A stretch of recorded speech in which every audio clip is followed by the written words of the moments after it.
Hare Krishna, dear devotees, please accept my most humble obeisances. We are continuing our seminar on Shri Tattva-sandarbha, which is the very important book written by Srila Jiva Goswami, where he establishes the foundation of our faith in Krishna consciousness. He is trying to help us to achieve the highest goal, which is the pure love of Godhead. And he based his presentation on the Shrimad Bhagavatam. And so far, we studied the first part of the Tattva-sandarbha, which is called Pramana Khanda, where Jiva Goswami analyzed all different means of achieving knowledge: Pratyaksha, Anumana, Shabda, Arsha, Atihya, Upamana, and so on.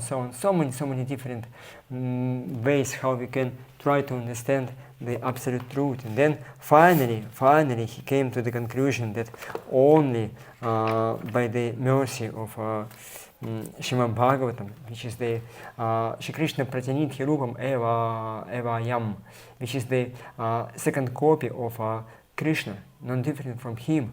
Shrimad Bhagavatam is Shri Sanatana Goswami in his Krishna Lila Stava, his prayers to Shrimad Bhagavatam, says that Shri Krishna Parivartita is the copy of Krishna. So Shrimad Bhagavatam, which is praised by all other Puranas, like Matsya Purana, Garuda Purana, Skanda Purana, which is the book commented on by so many great acharyas who put it in the highest esteem. They wrote commentaries on Shrimad Bhagavatam, they quoted Shrimad Bhagavatam. Even Mandi scholars like Himadri or Vopadeva, or even impersonalists like Shankaracharya, they had highest respect to Shrimad Bhagavatam. And then we told that Sarvaveti Itihasanam Saram Samudritam, everything which is there in the Vedas, Itihasas, it is present in Shrimad Bhagavatam. And also Bhagavatam is available in full right now. It's not like other scriptures when some part may be corrupted, or some part may be changed, or some part may be missing. No, in Shrimad Bhagavatam everything is there. So Jiva Goswami, he praised Shrimad Bhagavatam, and then he started this. He told that the great sage through whom Shrimad Bhagavatam appeared, he's going to call him Pravakta, or the secondary, like the original speaker, Srila Vyasadeva. He was not an ordinary person. Although he was the Supreme Lord himself, still, like Krishna, who took initiation from his spiritual masters, Nandipani Muni, in the same way, Srila Vyasadeva, he took instructions from his guru, Srila Narada Muni.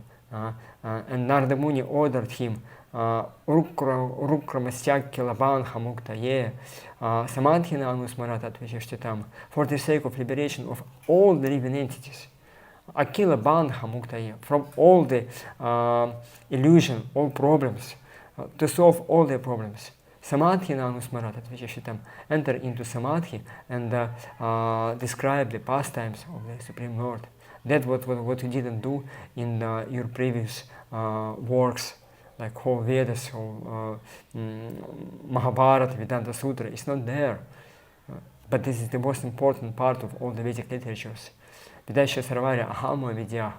Krishna tells in Bhagavad Gita that the goal of Bhagavad Gita is to understand Him as He is. And if you speak about something other, you will distract the attention of the people from the most important part.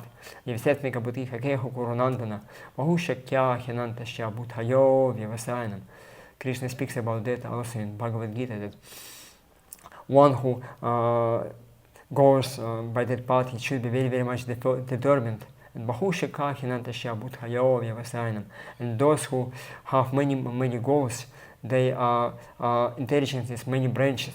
So that's why they won't achieve the highest goal. So that's why Shrimad Bhagavatam from the very beginning speaks about the Satyam Param Dhimahi. about the highest absolute truth. And also dharma projata kaita vatra paramo, nirmat saranam satam. All the cheating forms of religion or practices are kicked out from Srimad Bhagavatam. They are not there. Everything which is there in Srimad Bhagavatam helps us to focus on the understanding of Krishna.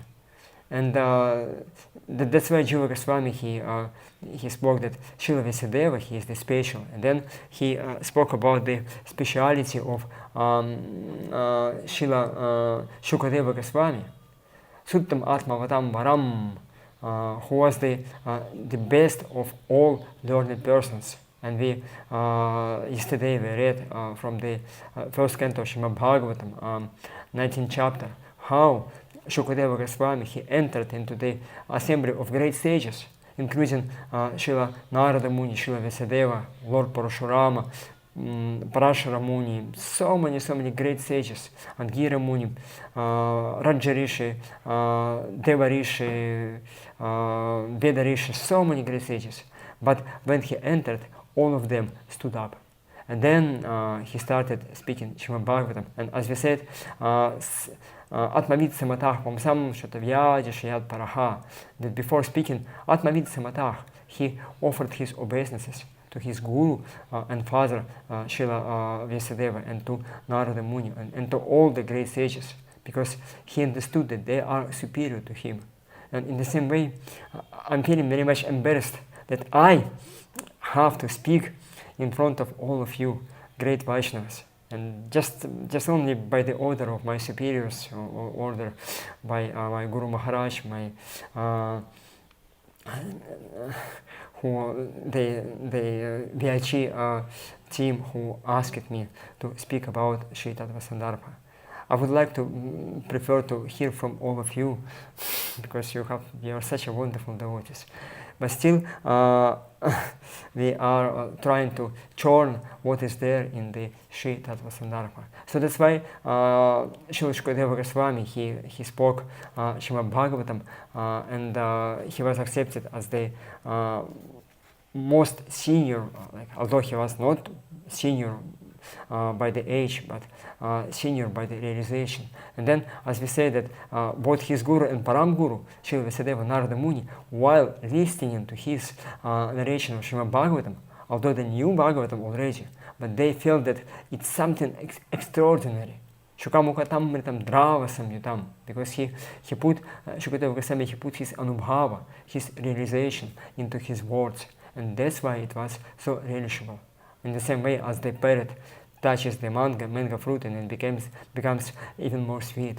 So this is the what Jiva Goswami, how he established that Srimad Bhagavatam is the best of the scriptures, because of the uniqueness of the book, uniqueness of the sage through whom this book had manifested, Srila Vyasadeva, and then because of the greatness of the speaker of Srimad Bhagavatam, the Shukadeva Goswami.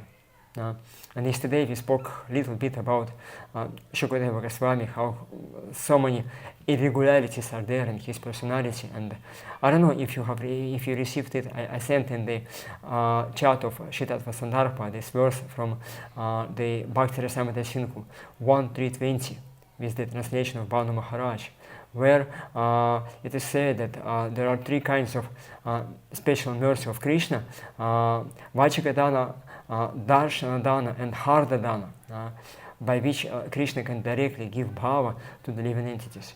And Rupa Goswami says that bhava which is given by the special mercy of Krishna, it's more strong and more qualities than usual bhava, which is sadhana abhiniveshaja, born by the absorption in the sadhana. So when you come to the stages like Shadka Satkusanga, Bhajana Kriya, Anat Nivriti, Nishtha Ruchi, Asakti, then by the special mercy you get bhava. That's the normal, usual way of achieving bhava. But if Krishna himself or devotees, they give you bhava, it's special. And then Rupa Goswami tells that, yes, devotee can give, but if Krishna himself gives you bhava, it's very, very special. It's extraordinarily special. And three kinds how Krishna can give you bhava is when he speaks, let you have bhava. Wow, yeah, and you have it. like Narasimha Nidai Prabhu, let you have Bhava Bhakti. You will be very happy, right, to hear it from Krishna. Or Krishna can you can just look at Krishna, see him, and immediately you'll get Bhava. Or just Krishna from heart to heart gives you these blessings. You don't see him and he doesn't speak anything to you. This is called Harda Dana, from the heart to heart, from Krishna's heart to your heart. And that's why that was the case, how Shukadeva Goswami, even in the womb of the mother, he received this bhava, this mercy from Krishna. How to put it together, because usually we know that Shukadeva Goswami, he was an impersonalist, and then he was too much attached to the impersonal realization. But still Acharya, they speak about that. So I try to, like by logic, by some kind of investigation, to put it together, but still I feel that I didn't come to the satisfactory explanation. How can it be? And then maybe by the mercy of Srila Shukadeva Goswami, we will understand what actually happened in his heart. How this, he was already on the level of Bhava Bhakti, and then he was still externally attached to Brahman, and then he heard Srimad Bhagavatam, and then he became a Vaishnava, Premika Bhakti, and so on. Like, what actually happened in his heart is difficult to understand. Vaishnavira Kriyamudra Vijñāhana Bhujaya. It's very difficult to understand what is there in the heart of a great Vaishnava. And then Srila Jiva Goswami, he speaks about his methodology in Sandarbhas, and just today we'll see how he uses it in the very first Anucheda, philosophical Anucheda, 29th Anucheda of Shri Tattva-sandarbha. The structure, that we have this introductory statement by Jiva Goswami himself, then Vishaya Vakya, which means some verses from Srimad Bhagavatam, then Bhashya, usually this is commentary of Sridhara Swami, but sometimes he also quotes from Ramanujacharya, from Shri Vaishnavas, from Madhavacharya and his followers, like this. And then Jiva Goswami tells that I can give some quotations from different scriptures, but not to prove the authority of Srimad Bhagavatam. That yes, Bhagavatam speaks about it, and see, Vedanta Sutra confirms it, and Upanishad confirms it, and Puranas confirm. Not like that. He tells that Srimad Bhagavatam is the highest authority. You don't have to prove those statements by some other quotations. But what Jiva Goswami does, he takes some verses from different scriptures in order to support his original proposition. Like we said, the structure of the Anucheda is proposition of Jiva Goswami, then Vishaya Vakyas, verses from Srimad Bhagavatam, then Bhashya commentaries, and then Jiva Goswami, he gives some additional statements from the Vedas to support his original proposition in the very beginning of the Anucheda. And sometimes Anuchedas are very big, so he just starts this discussion, then he switches to another topic, then he brings some other verses, then he also gives some quotations, some explanations, but again he comes back to the original line of thought. Then he continues his original statement from the beginning of the Anucheda. And sometimes 2, 3, 4 times he does it. Switch on, then come back like this. So this is the structure of the Anucheda. And Jiva Goswami, he told that one important thing, I just wanted to mention about it, that he's quoting verses which he saw like in the libraries, at the time we didn't have this Veda-based program. You had to go to the library, you had to see the books, the manuscripts. It was not like published books. It was very difficult to find them. Sometimes I saw in Vrindavan Research Institute those manuscripts. Sometimes they are not properly written, sometimes they are corrupted, and you have to decipher what was there originally. And Jiva Goswami, he was using those manuscripts. And basically, he learned all the verses, all the knowledge by heart. He knew it already. Yes, but then he tells that sometimes I give quotations from the works of Madhvacharya, which are not available right now. 500 years ago, Jiva Goswami didn't see those works.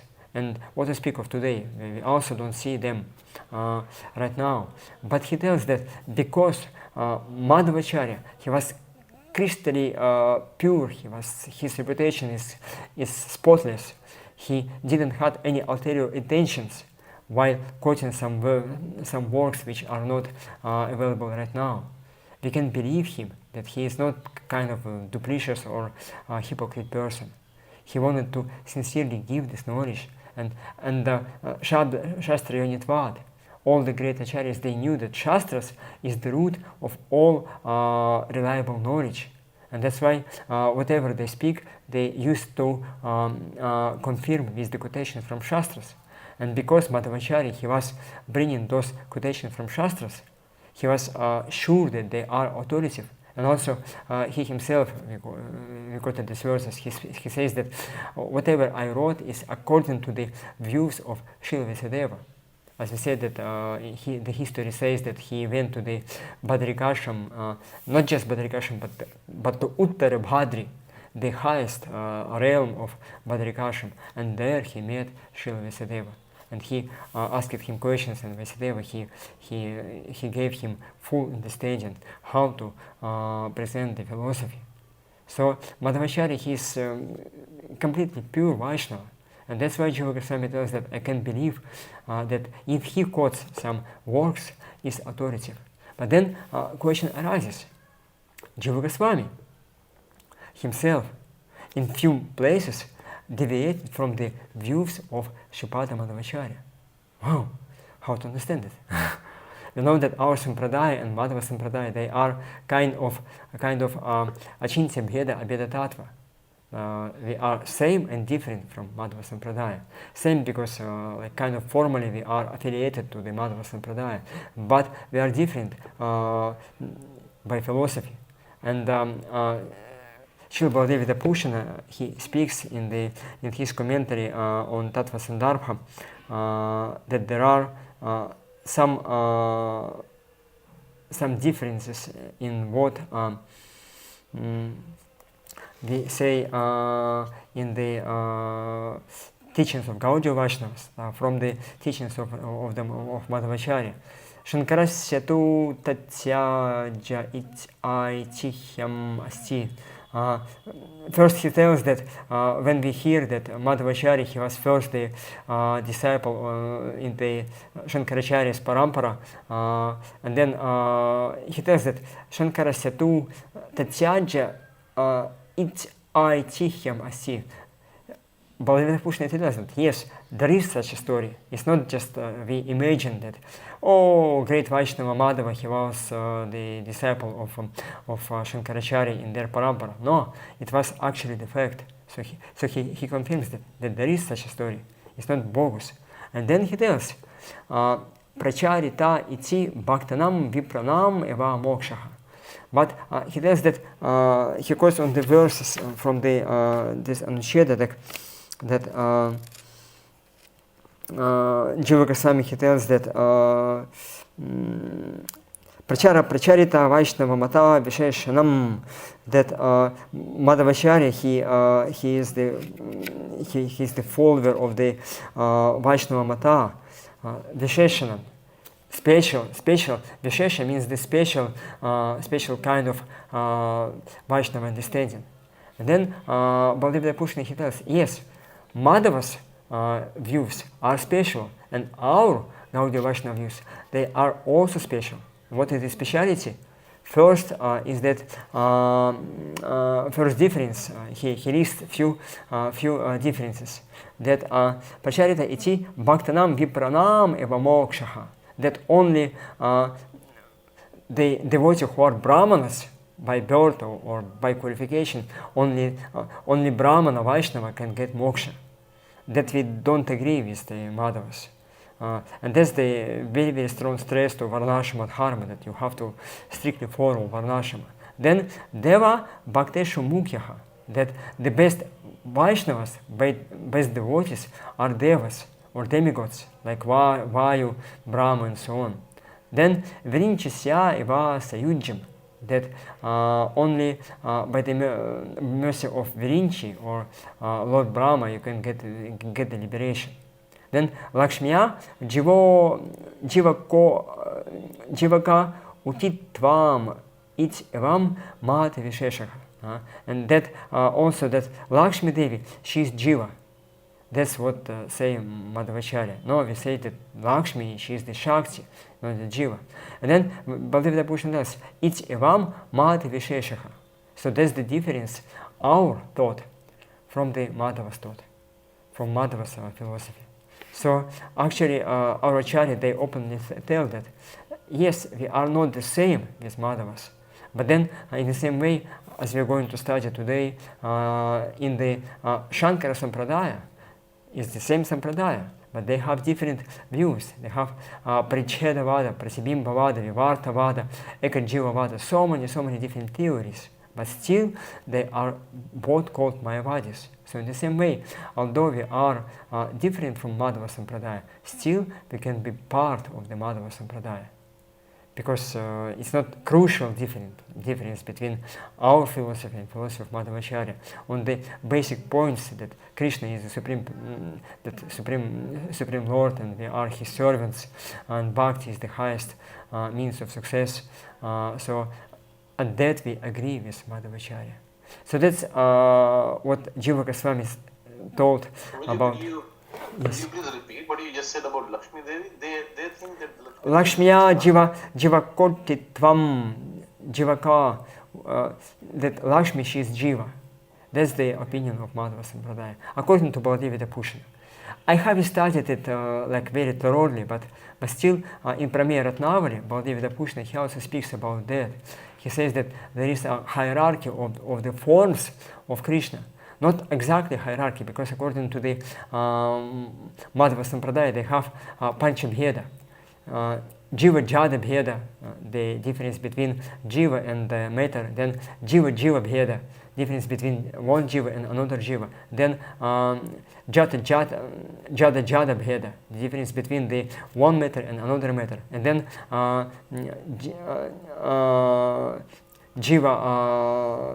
Jiva Deva Bheda, difference between the Jiva and Supreme Lord. And also Deva Jata Bheda, difference between the Supreme Lord and matter. So this is the Panchabheda, but they don't have Deva Bheda, this concept of difference between one form of Supreme Lord from another. And therefore, Baladev Bhushan, he uses this term Vishesha. Vishesha means, yes, they are same, but they have special qualities. Like, and he quotes from the Gopaltapani Upanishad. Ekova Sarvagah Krishna Ijja, Ekova Pisan Bahudhayo Vibhati. There is one Supreme Lord, Ekova Shi, who is the Supreme Controller. Ekova Shi Sarvagah, who presents everywhere, like all pervasive. Sarvagah Krishna, and he is all attractive, and he is known as Krishna.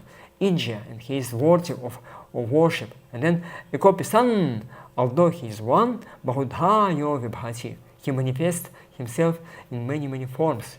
So all those forms are one. And therefore in Prameya Ratnavali, Srila Baladev Bhushan, he explains how there is a hierarchy between the different forms of Krishna. But not like they are actually different forms. It's the same form. But in each and every form, Krishna can manifest or not manifest some of his qualities. Like for example, you have this mobile phone, and then you can have some features of this phone. Like for example, the light, you can switch on or switch off. Like that. In the some particular form of Narayana, for example, you don't have the unique qualities of Krishna. They are there, present, but they are not activated. So in the same way, Vishesha is there. So that's the hierarchy of forms of the Supreme Lord. And then Baladev Bhushan, he tells that in the same way there is hierarchy of the Shakti Tattvas, his energies, like Lakshmi Devi. And then he speaks that Lakshmi Devi, yes, she is the internal consort of Lord Narayana. But then we have Narayana and Krishna. And in the case of Narayana, she is the Lakshmi Devi, but originally Krishna is the origin, the most complete form of Supreme Lord, and his consort, his Shakti, is Shrimati Radharani. And he quotes this verse from Brihad Gautamya Tantra. Dvig Krishna Mai Prakta Ratika Paradayavata Sarva Lakshmi Mai Sarva Kanti Samohini Para. That she is the source of all Lakshmi Devis. Like that. So actually it's a big topic. What are our connections to Madhva Sampradaya? And it was a big controversy at the time of Baladeva Pushna, and he did it. Actually, it was not easy to put together our philosophy to Madhva's philosophy, and at the same time not deviate from the crucial principles which are established by Sri Chaitanya Mahaprabhu, like in the philosophy, Achintya Bheda Bheda Tattva, and also in the term of rasa, that the highest love is Vrajavatho Vargena, Ramya Kachitopasna Vrajavatho Vargena Yakalpita, that love which was exhibited by the wives, like Vrajavatho, the gopis. Vrajavatho, Vatho means that they were married, but they had paraki rasa with Krishna. So that's the on the terms of rasa, which is the highest understanding according to our philosophy, and it's different from what Madhvacharya tells. So that's why Baladeva Pushna and Madhvacharya and Jiva Goswami in his commentary, he tells that yes, whenever Madhava's views are according to our philosophy, I quote it. And then he told that I'm not going to quote any commentaries of Shankaracharya, especially on Srimad Bhagavatam, because they are bogus. From the very beginning, they tell lies. They just dilute, bewilder the living entities. So no use to quote them. In this way, 27, 28 Anusheda, Srila Jiva Goswami, he established his methodology, and then, starting from Anusheda 29, he already he's going to describe what is the tattva, what is the highest reality, and then how this, like in the term of Anubandha Chatushta. We'll just come back very soon to that 8th verse of Tattva-sandarbha, and we'll see how Jiva Goswami he did his job at the second part of the 9th verse of Tattva-sandarbha, 9th Anusheda. He told that before speaking about what is Tattva, we have to find what are the reliable means of achieving knowledge about the Tattva. And then he started this big discussion about different pramanas, and then he came to the conclusion that Srimad Bhagavatam is the highest pramana. Now he has the tools how to understand Tattva, and now he's starting to use these tools to see what is Sambandha, Abhideya, and Prayojana and Vishaya, those 4 parts of Anubandha Chatushta, so that he could come to the conclusion what is the Tattva. And then, starting from the 2nd Sandarbha, Bhagavat-sandarbha, Jiva Goswami is going to very, very thoroughly explain who is Bhagavan, what is Brahman, what is Paramatma, what is matter, what are the living entities like Sambandha, what is Bhakti, and then what is Prayojana, pure love of Godhead.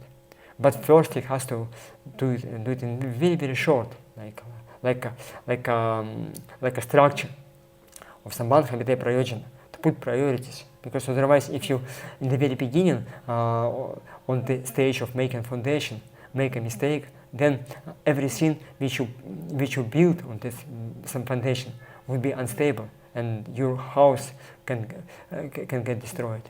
So that's why it's very important. And Srila Jiva Goswami, therefore, in the beginning of the Anusheda 29, he tells, Atha namas kurvan eva atha, and Baladeva Pushna, he tells that yes, Jiva Goswami, he understands that now he has to explain what is Tattva, and then out of utter humility, Jiva Goswami feels, who am I to speak about the Tattva? I'm not qualified. I need mercy, and that's why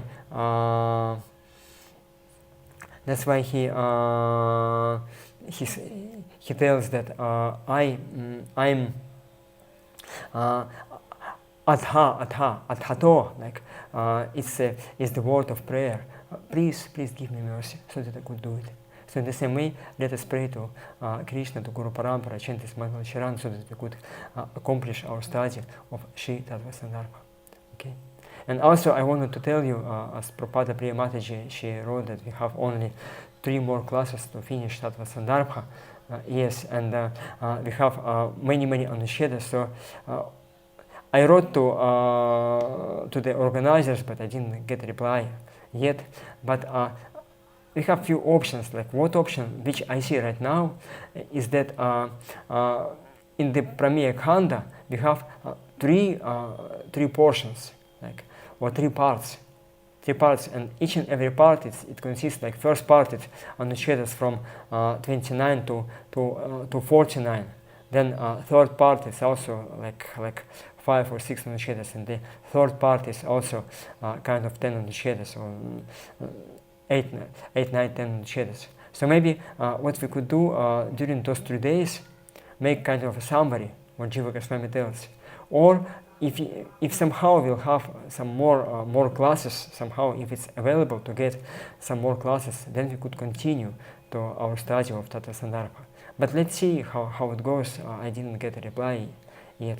What do you think? What do you feel? Like I know that it would be nice to go into details because such an important material, but we are restricted. Yes, Prabhupada Prima. We have a tight schedule because as soon as this finishes, we have our Bhaktivedanta classes continue. I see. So we have to finish, right? Maybe just be more concise, like a shorter introduction or something. Just get straight to the verses. Okay. Yes. Okay. So let's pray. So that you could do that. Okay. Om Gana Smirandasya Gyananjana Shalakaya Chakshurum Militam Yena Tasmai Shri Gurave Namaha Shri Chaitanya Manodishtam Sthapitam Yena Bhutale Swayam Rupa Kada Mahyam Dadati Svapadantikam Vancha Kalpatarupesha Kripa Sindhu Vyaevacha Pachitanam Pavanebhyo Vaishnavebhyo Namo Namaha Jaya Shri Krishna Chaitanya Prabhu Nityananda Shri Advaita Gadadhara Shivasadi Gaura Bhakta Vrinda Hare Krishna Krishna Krishna Hare Hare Hare Rama Rama Rama Hare Hare Mukam Karuchi Vachalam Pangum Langhate Girim Yat Kripata Mahamande Shigurum Jinataranam Shirupa Charanadvandva Rayanam Vrajabhasinam Shijivam Sadatam Mande Mandeshwanam Dadayanam. Hare Krishna. Just okay. So this is the Anucheta 29.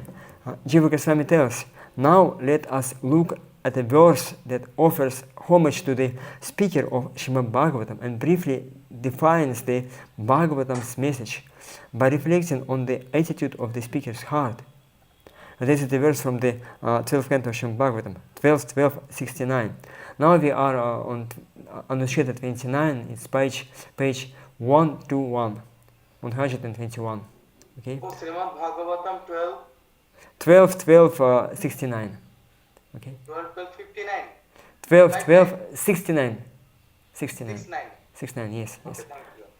Sasukani pritachetta stat vyuda stanya bhavo Pyajita ruchira lila Krishna sarastadiyam Vyatanuta kripaya yas tattvadipam parapuranam Tatakila vrijana gnam Vyasasunum natosmi. Sutta Goswami, he speaks about, like he offers his obeisances to Srila Shukadeva Goswami. He tells, let me offer my respectful obeisances into Shukadeva Goswami, my spiritual master, the son of Vyasadeva. It is he who defends all auspicious things within the universe. Who defeats all inauspicious things within the universe. Although in the beginning he was absorbed in his own happiness of Brahman realization and gave up all other types of consciousness, he became attracted by the pleasing, most melodious pastimes of Lord Ajita. He therefore mercifully spoke this supreme Purana, Srimad Bhagavatam, which is the bright light on the absolute truth and which describes the activities of the Lord. So we can see that structure. Like first we have this Atha namaskurvam eva tatha bhutasya Srimad Bhagavatasya tatparyam tatvaktur hridaya nishtha paryalochanaya. We have to see what is the consciousness of the speaker of Srimad Bhagavatam. And this is very important, because before speaking about Tattva, as we said in the very first sessions when we did this overview of the whole Sandarbha, the first preposition could be either be like Tarka or logic is Apratishta, and it depends on the original hypothesis, Hetu. And if you put as Hetu that Tattva is impersonal, then according to Vedanta Sangraha, all the verses which are opposite to that hetu or that proposition, you should describe or explain in Lakshana Vritti, in some kind of indirect way. And those verses which are according to your preposition, you should describe in a direct way. And then vice versa. If you put another preposition, so then the verses which are according to that preposition, you explain in direct way, and then the other verses in the indirect way. And we have two possible prepositions, that this tattva is Brahman impersonal, and this is the highest reality. Or the tattva is the person, and then the relationship with this person is bhakti. So that's why Jiva Goswami and both of those prepositions are equally possible. You see, you can put first hetu or second hetu, and then what Jiva Goswami does, he tells that first you have to explain what was the consciousness or the vision of the Shukadeva Goswami, who was the Vakta or the speaker of Srimad Bhagavatam, and then what was the consciousness or the vision of the Pravakta, Srila Vyasadeva. If Shukadeva Goswami and Vyasadeva would be impersonalist, like if they remain impersonalist, if their views were impersonal, it means that what they meant, what they put in the Srimad Bhagavatam, the highest proposition is that everything is impersonal. And all other things which are there in Srimad Bhagavatam, which are contrary to the proposition, that Krishna is person, his pastimes are the highest reality, we should give those verses the Lakshana Vritti and direct explanation. Or if Shukadeva Goswami and Srila Vyasadeva, they were devotees of the Lord, if they finally relished devotional service to Krishna, then all the verses which you can find in Srimad Bhagavatam speaking about the impersonal reality, you should interpret in the indirect way. So that's the importance why Jiva Goswami now speaks about the consciousness of the speaker, Bhakta, and the original sage of Srimad Bhagavatam, Pravakta, Srila Vyasadeva. See? And then he tells, Svasukanya Brita Chetak. So this is the introductory statement. Like we said in the structure of Vedanta Sutra. We have the statement, sutra, then Vishaya Vakya, and then Bhashya commentary. And then Jiva Goswami, he quotes commentary of Sridhara Swami, where he explains that this is the offering obeisance to the spiritual master. And then he tells that Shukadeva Goswami, basically Shukadeva Goswami, he was so attached to the internal happiness, Svasukhani Brita Chetas, Vyastau Tat Vidastanya Bhava, that Vidasta Anya Bhava, any other bhavas or states of consciousness or things couldn't enter into his heart, his consciousness. He couldn't become attracted to them. It was insignificant to him. And then Pyajita Ruchira Lila Krishna Sara Stadiyam. And then what happened? His heart, his saras, his heart, his consciousness, Krishna became attracted to Ajita Ruchira Lila, to the pastimes of the Supreme Lord. And then Jiva Goswami, he tells that it was possible only by bhakti, by devotional service. So this is the second proposition, that Shukadeva Goswami, he became a devotee. And then on the level of devotion, by devotion, and he tells that that indicates to the pure bhakti, pure devotional service. That he became to Prayojan, that he became a Vaishnava, Premika Bhakta.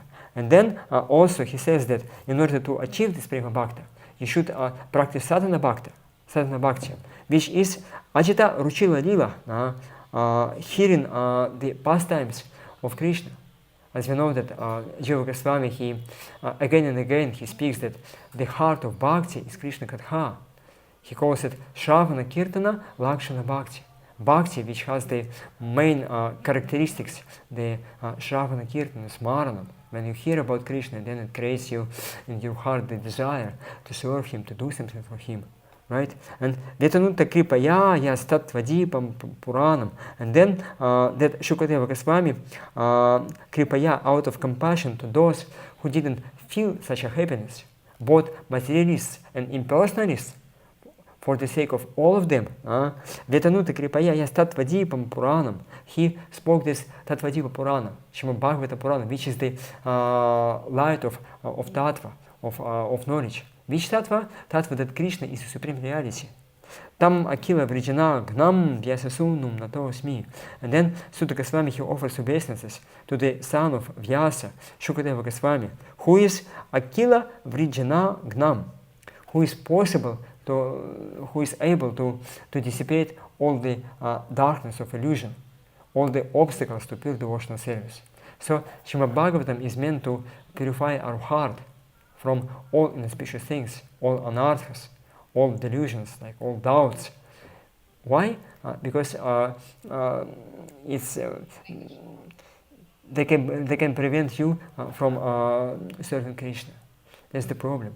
And then by hearing Srimad Bhagavatam, all the stories which are there, you get some, they are like kind of success stories. So many devotees, like some kind of devotee, they start practicing Krishna consciousness, and then some problems are there. And then Krishna helps them. They pray to Krishna, and by that they achieve the success. And while seeing their success in their life, we get an inspiration. Yes, I also want the same. We get some courage or strength to overcome the same obstacles as we see on the pages of Srimad Bhagavatam. So Krishna Katha gives you the strength and mercy so that you could achieve this highest success. And this is the Bhashya commentary on this Vishaya Vakya. And then next we have what Jiva Goswami, this is his own explanation in order to support his introductory statement. What was in the heart of Shukadeva Goswami? And he tells the three verses beginning, most sages, O king. And this is verses from Srimad Bhagavatam, 2nd canto, 1st chapter, verses 7 to 9. Pranamunayo rajan nivritta vidhi shetataha nargunyastharaman tesma gunanukathane harihe idam bhagavatam nama puranam brahma samhitam Tavan dvaparadau pittur dvapayanadaham parishtitopi nargunya uttama shloka lilaya grihita chatara jarshe akyanam tatadhitavan. O King Parikshit, most exalted transcendentalists who are above the regulative principles and restrictions take pleasure in describing the glories of the Lord. Like Ajitaru Chiralila Krishna Chetta Stadiyam, in this verse under the like Vishayavakya from the 12th canto. It confirms. And at the end of the Krishna Katha is the highest reality. At the end of the Dvapara Yuga, I studied this great supplement of Vedic literature named Shrimad Bhagavatam, which is equal to all the Vedas from my father, Srila Dvapayana Vyasadeva. O saintly king, Parikshit, I was certainly situated perfectly in transcendence, yet I was still attracted by the delineation of the pastimes of the Lord, who is described by enlightened verses. Therefore, I studied this narration. So he tells that I was attracted to the impersonal features of the Lord, but then I became a Vaishnava. So that's why the vision of Shukadeva Goswami or Jiva Goswami is trying to establish that he was an impersonalist, and not just impersonalist, but the highest level of impersonalist. And then even such a great Uttamatikari impersonalist, they become devotees. Why? Because devotional service is higher than the bliss of impersonal realization. So that's why, because Shukadeva Goswami, he was impersonalist, but he became a devotee, and then he spoke Srimad Bhagavatam already being a devotee. That's why the intention of whole Srimad Bhagavatam is that highest tattva or highest reality is Krishna as Bhagavan, and that the devotional service to him also is the best practice. That's the goal, that's the tattva which is there in Srimad Bhagavatam. Okay. Sambandha, Krishna is Bhagavan, then Abhideya, Sadhana Bhakti, Shravana Kirtana Lakshana Bhakti, and then Prema Bhakti, when you get attracted to him by love. Because only by love you can, if you are attracted to somebody, you can do it only by love, not by any other means. So that's how Jiva Goswami explains this first by the vision of Shukadeva Goswami. What proposition should we choose in the very beginning? That tattva is the tattva Brahman, something impersonal, as the highest reality, and then Bhagavan would be the subordinate or lesser, how to say, inferior to the Brahman, or the highest tattva is Bhagavan, and then Ajita Ruchira Lila. Yes, he tells that yes, he's the Bhagavan, and because of that, Shukadeva Goswami, he left his impersonal realization. He became a devotee. Okay, is it clear? Any questions for so far? No? Is it understood? Yes, Prabhupada. Seems that, in ISKCON we have this negative, impersonalist has a negative connotation. I think it's more useful maybe to say that he was a transcendentalist, on the Brahma Bhuta platform. Yes. That he left that, but that just, he became more realized. Actually, it opened him up to the practice of bhakti. Yes. Actually, to say that somebody is impersonalist, actually, if somebody is Brahmavadi, really, he has really realized Brahman, he's much, much higher than many great sages. Bahunam janmanam ante, Krishna tells that many birds, Gyanavan, one comes to achieve Brahman, and then finally to understand Krishna as the Supreme Lord. So that's, but usually when we speak impersonalist, actually we mean Mayavadis. But Mayavadis and Brahmavadis, they are completely different. Mayavadi Krishna Paradhi, they tell that Krishna is the illusion, that he has no legs, hand, head, and so on. They commit offenses to Krishna. But Brahmavadi, they know that Krishna is the is Supreme Lord, but still they are more attached to Brahman realization. They don't want anything else. Just Shanti, Shanti, Shanti here. And that's the very high realization. But still, in comparison to Bhakti, what you can get by Bhakti is nothing. And Rupa Goswami in Bhakti Rasamrita Sindhu, he defeats, he speaks about different levels of Vaishayiki Sukha, the material happiness, then Brahma Sukha, the happiness of impersonal realization, actual realization, and then Bhakti Sukha, the happiness coming from devotional service. Okay? Kasturika Mataji, you have hand raised, please. What is your question? Hare Krishna, Prabhu. Hare Krishna. One question. I have two questions. One is all the four sampradayas, they accept Srimad Bhagavatam as the highest, right? Not all of them. They have a high esteem to Srimad Bhagavatam. But for example, in Sri Sampradaya, they don't have the same level of esteem as we do. That's why it's one of the reasons why in Ramanuja Sampradaya they couldn't defeat fully the Mayavada philosophy. And then Madhavacharya, he has the very high esteem to Srimad Bhagavatam. But then in Madhava Sampradaya, they put more stress in Mahabharata. You see? That's their priority, Mahabharata and original Vedas. But in our Gaudiya Vaishnava Sampradaya, they put Srimad Bhagavatam as the highest pramana. So it's not it's not like for everyone that Bhagavatam is the highest source of knowledge. They respect it, but sometimes they think that different other scriptures are higher than Srimad Bhagavatam, like that. Then if it's not the highest in all the sampradayas, then why there is a comparison that they are mentioned with other sampradayas? I'm sorry, I didn't get it. Maybe you can sit closer. Why are we taking into so much consideration of what Madhvacharya has meant? Wait, I cannot understand you. Maybe you can sit closer a little bit. I'm sorry. He's saying, why are we taking so much consideration of what Madhvacharya has said? Jiva Goswami, he told, we quote Madhvacharya only so far it goes with our philosophy.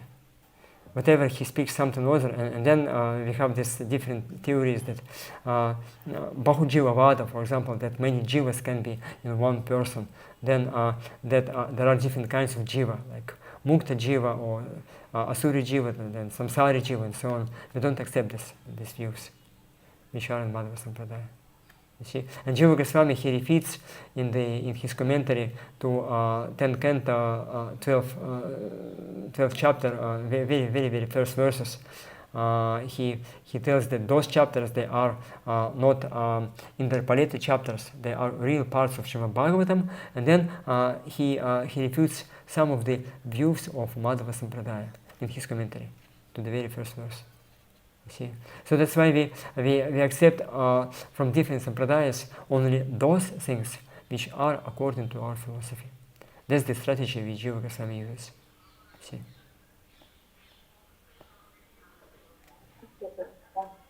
Okay, yes. And why? Yes. So you mentioned that Madhava Sampradaya give most to Mahabharata, Gaudiya, Srimad Bhagavatam. What about Sri Sampradaya and Rudra Sampradaya? Sri Sampradaya, yes, Sri Sampradaya mostly Vedas, Upanishads and Vishnu Purana.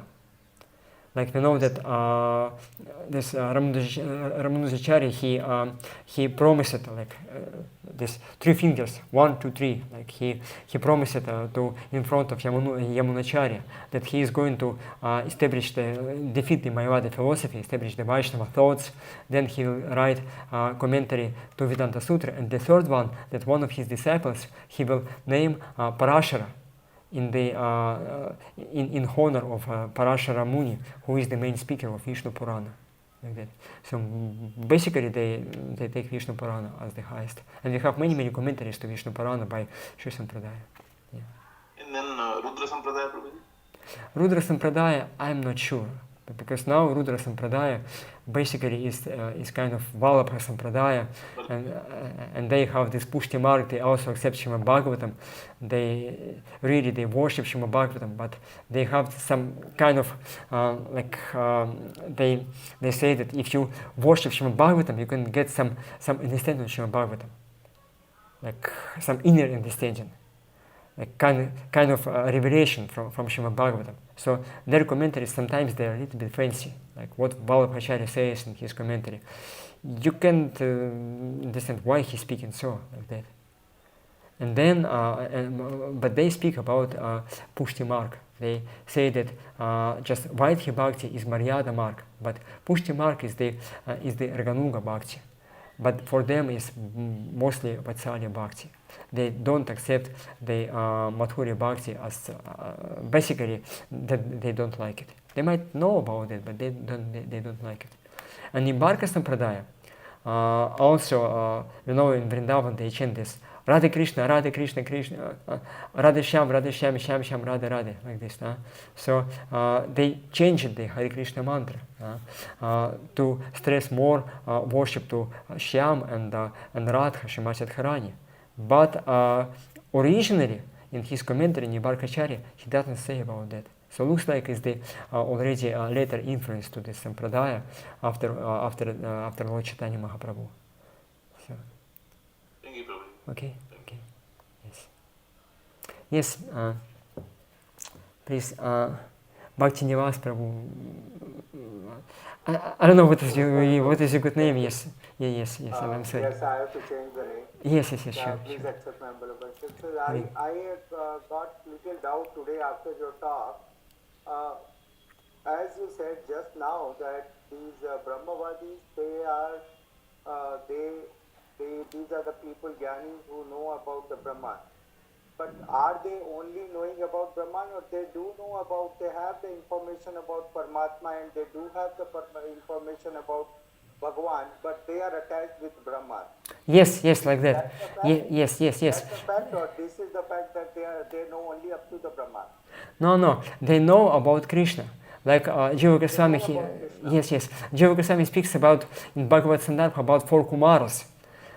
Like in the very beginning. So, other thing, I just for my own clarification and information. If someone knows about Krishna, and that too who is Jnani, means who knows, who is in knowledge, then how he cannot be attracted to Krishna, and how he will not, why he will not, fall in love and become a perfect devotee of Krishna? Because they don't know. The question is because we don't know, we are not able to love Krishna, and we are not feeling that instinct. But if someone knows, that too in the Brahmavadi, if someone is Brahmavadi and he knows the... Yes, I understand.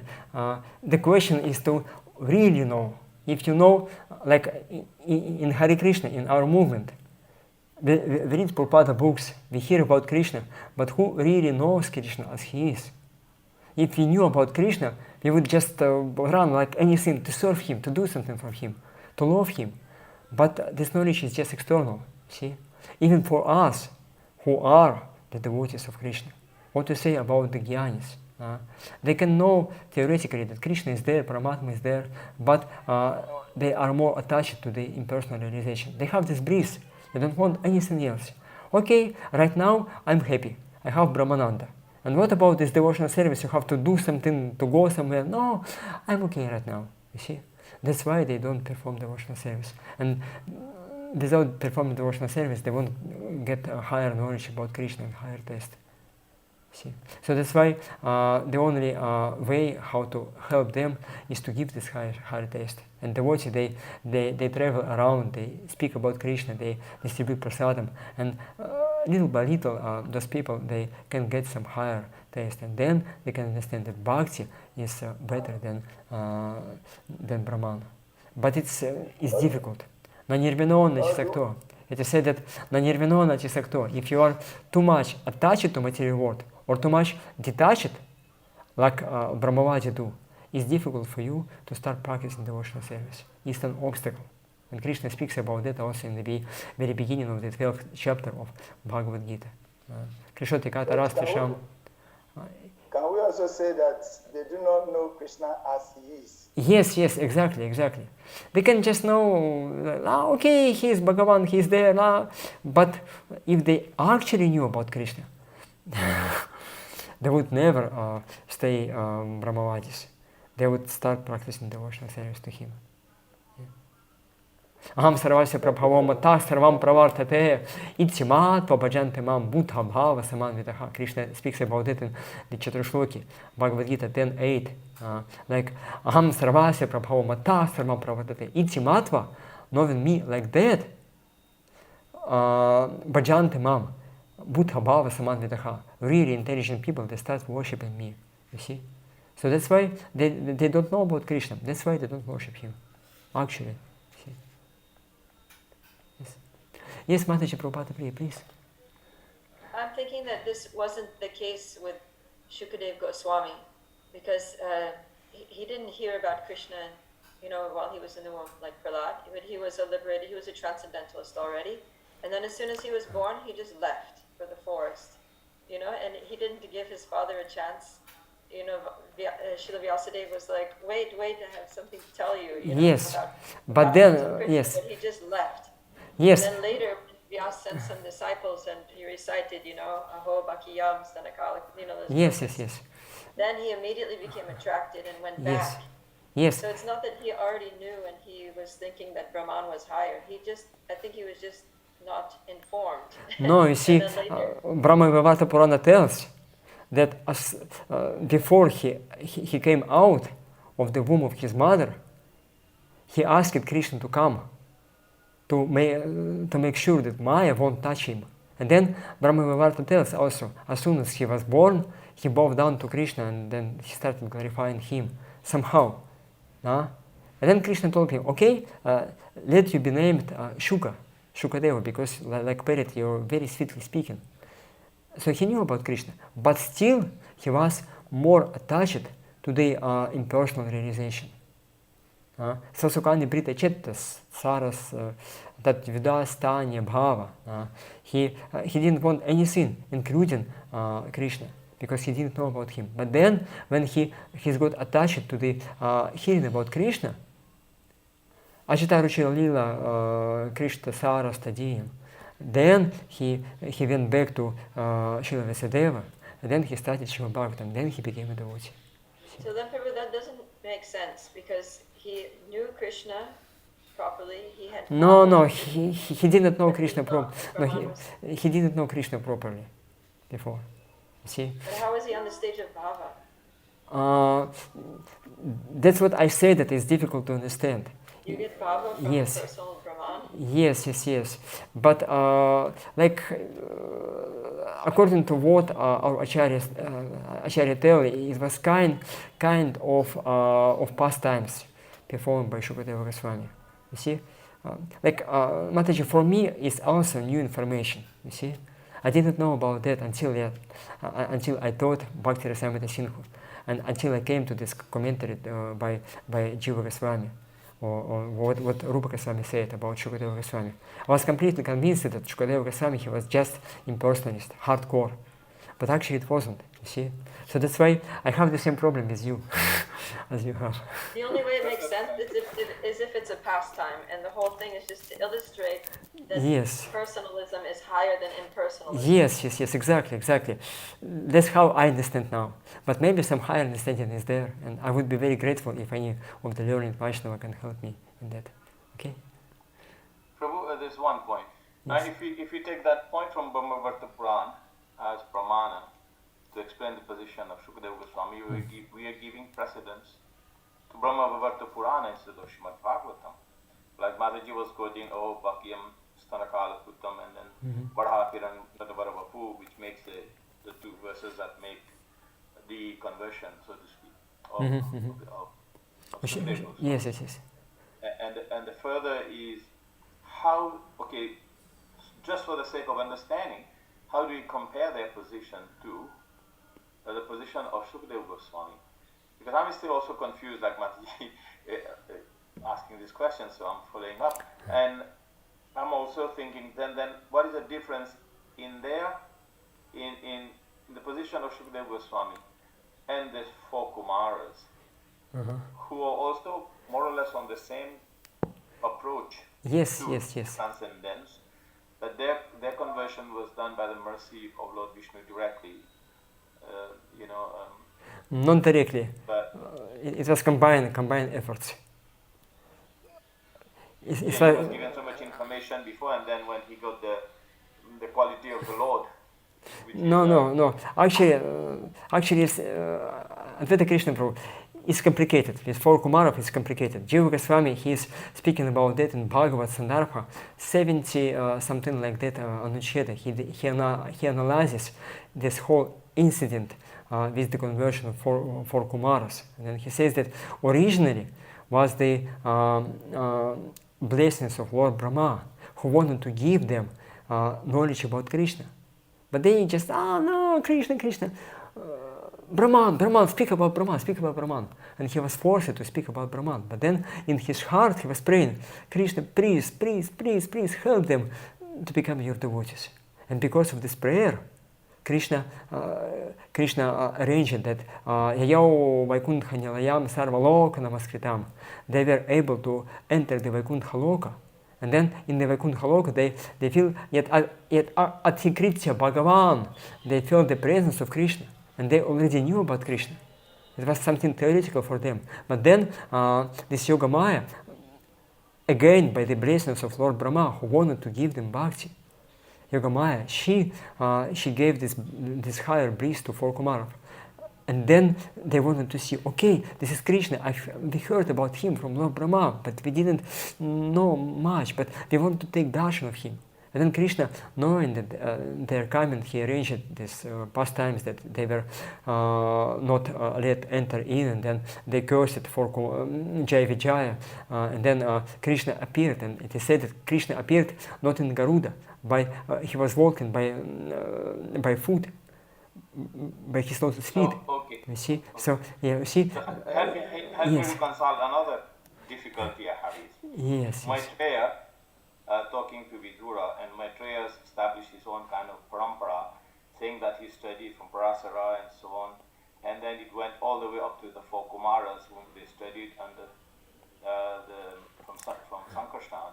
Yes. So then, and they are also establishing that line, and Krishna empowered Maitreya to speak to Vidura, from his pastimes in Prabhasha by the end of disappearance pastime of the Lord. So how does that fit in the Srimad Bhagavatam narrative then? You see, actually, yes, Maitreya Rishi, he has got upgrade of his operation system. When he was present while Krishna was speaking to Uddhava, very confidential knowledge.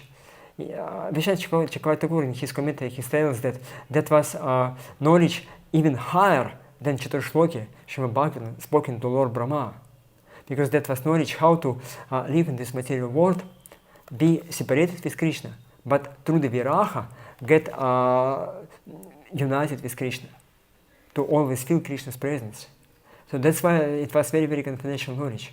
And therefore Uddhava, he directed Vidura to Maitreya Rishi, because he knew that now Maitreya is able to speak the same knowledge to Vidura.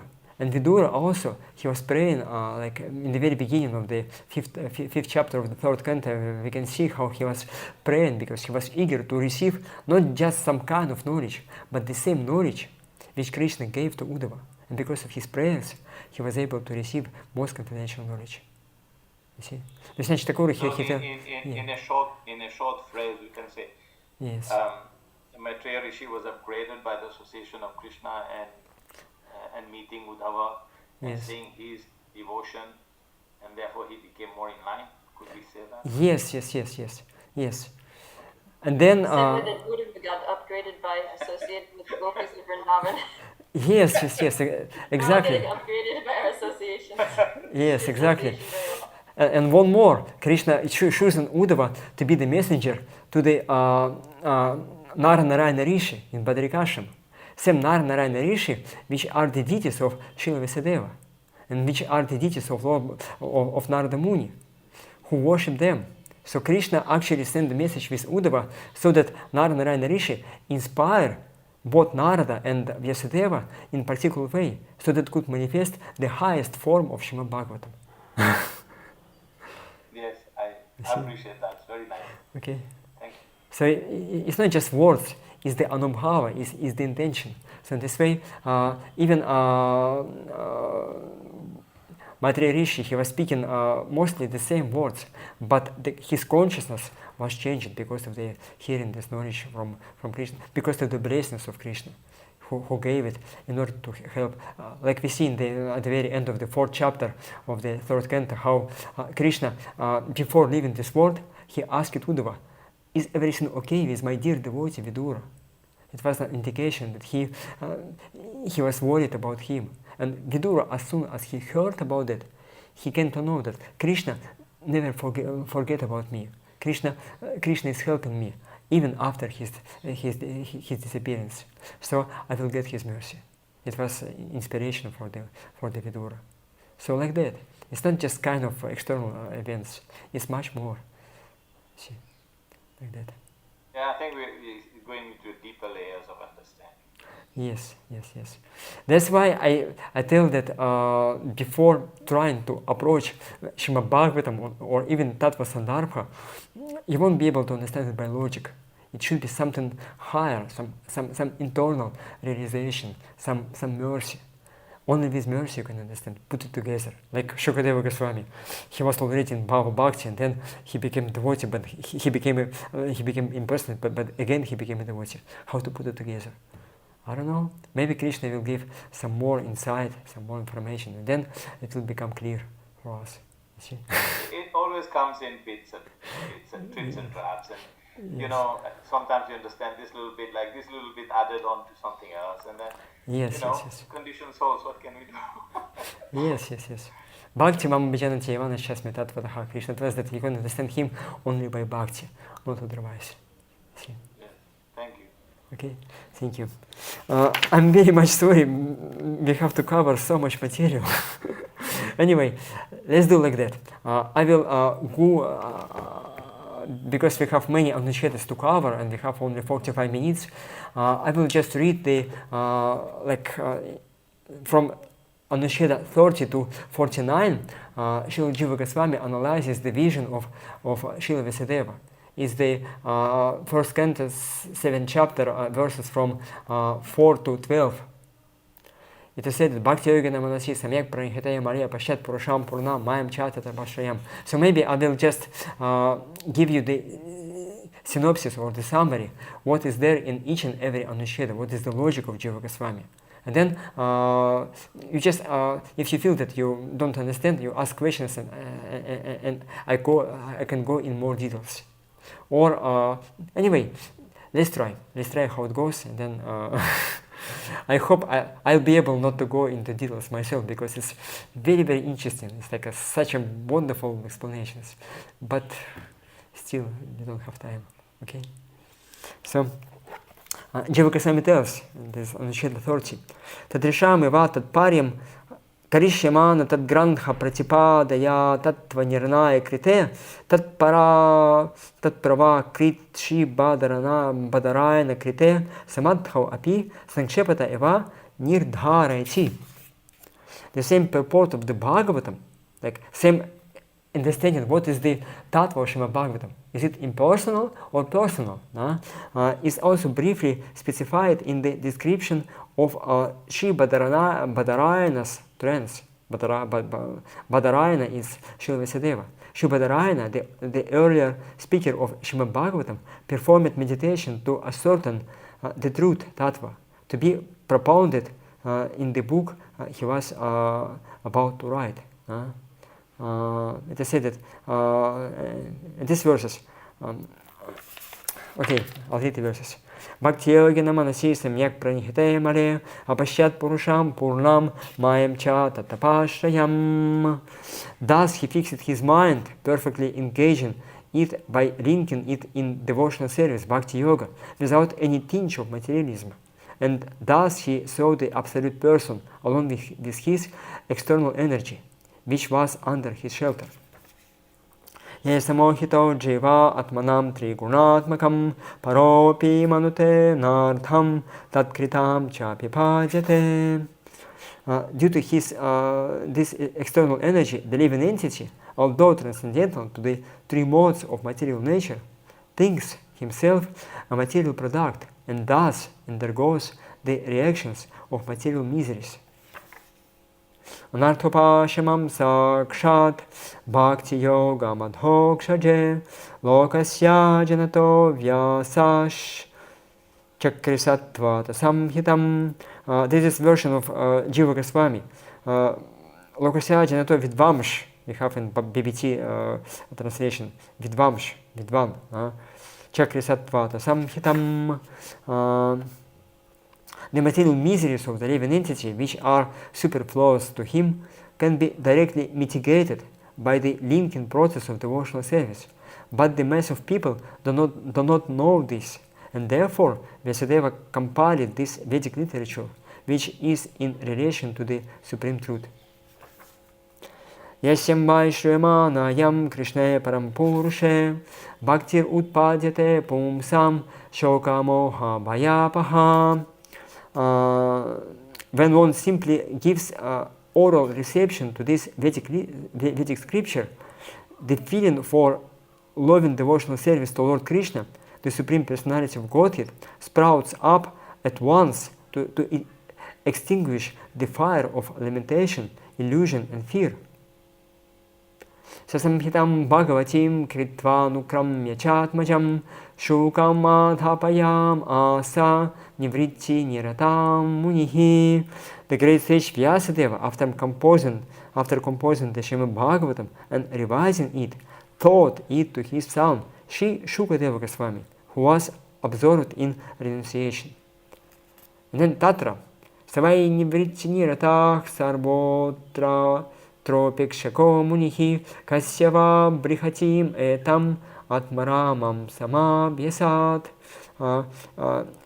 In the same passage, Shaunaka asked, Shaunaka Rishi, he had doubt. Sri Shukadeva Goswami was already on the path of self-realization, and thus he was present within his own self. He was an Atmarama. So why did he take the trouble to undergo the study of such a vast literature? And then Atmaramaschamu nayo nirgrantha apirukrame kurvantya haitukim bhaktim itham bhuta guno harihi harer gunakshipta matir bhagavan badarayinihi atyagan mahadakhyanam nityam vishnu jana priyaha.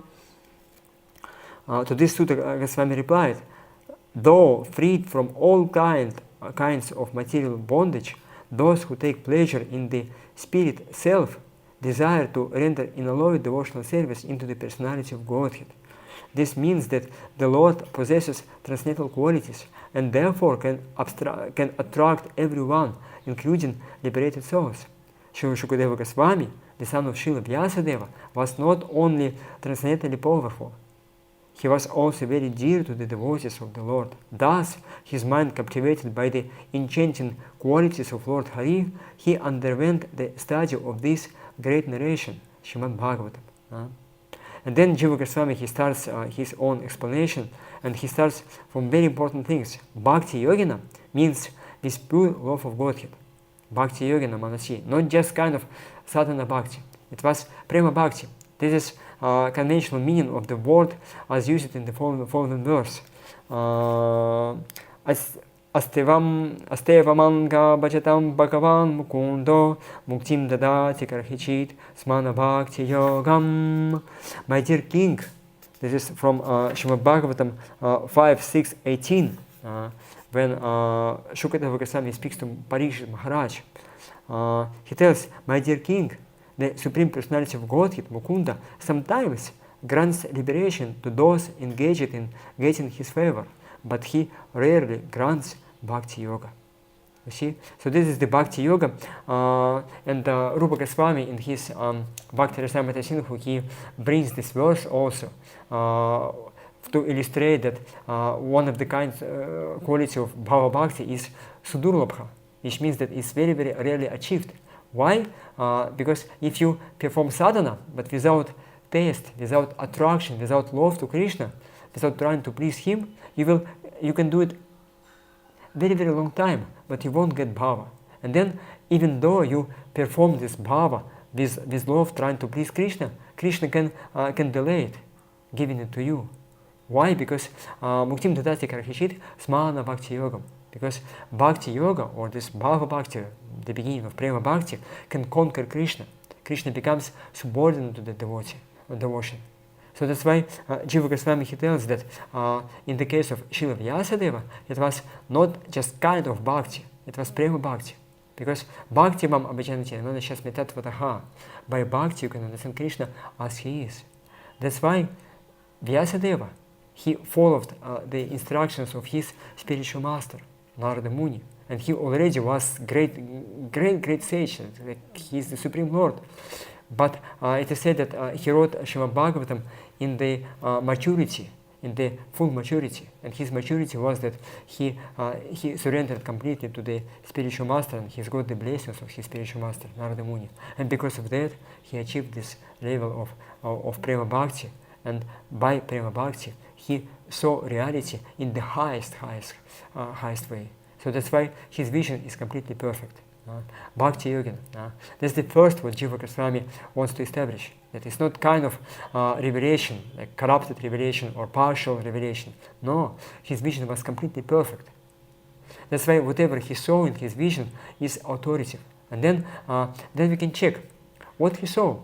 Did he see impersonal Brahman, or he see Krishna, his energies, and so on, so on. And Jiva Goswami is going to establish, yes, Srila Vyasadeva saw not Brahman as the highest reality. He saw Krishna, Apashyat Purusham Purnam. And just 1 second, I'll see my notes. Krishna. Yes, here it is. He saw Purna Purusha. Purna means Krishna along with his energies. And then Jiva Goswami in the 31st Anusheda, he speaks that Purna, he says like this Purna complete can be understood here in the ultimate sense as meaning free from all restrictions, like Upadhi Rahitam, Param Nirupadhim, free from all upadha. Like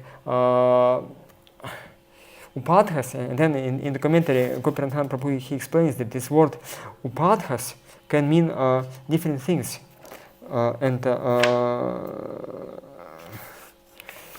Like he uses this analogy. You take, for example, some kind of jewel, which is clear, like piece of glass.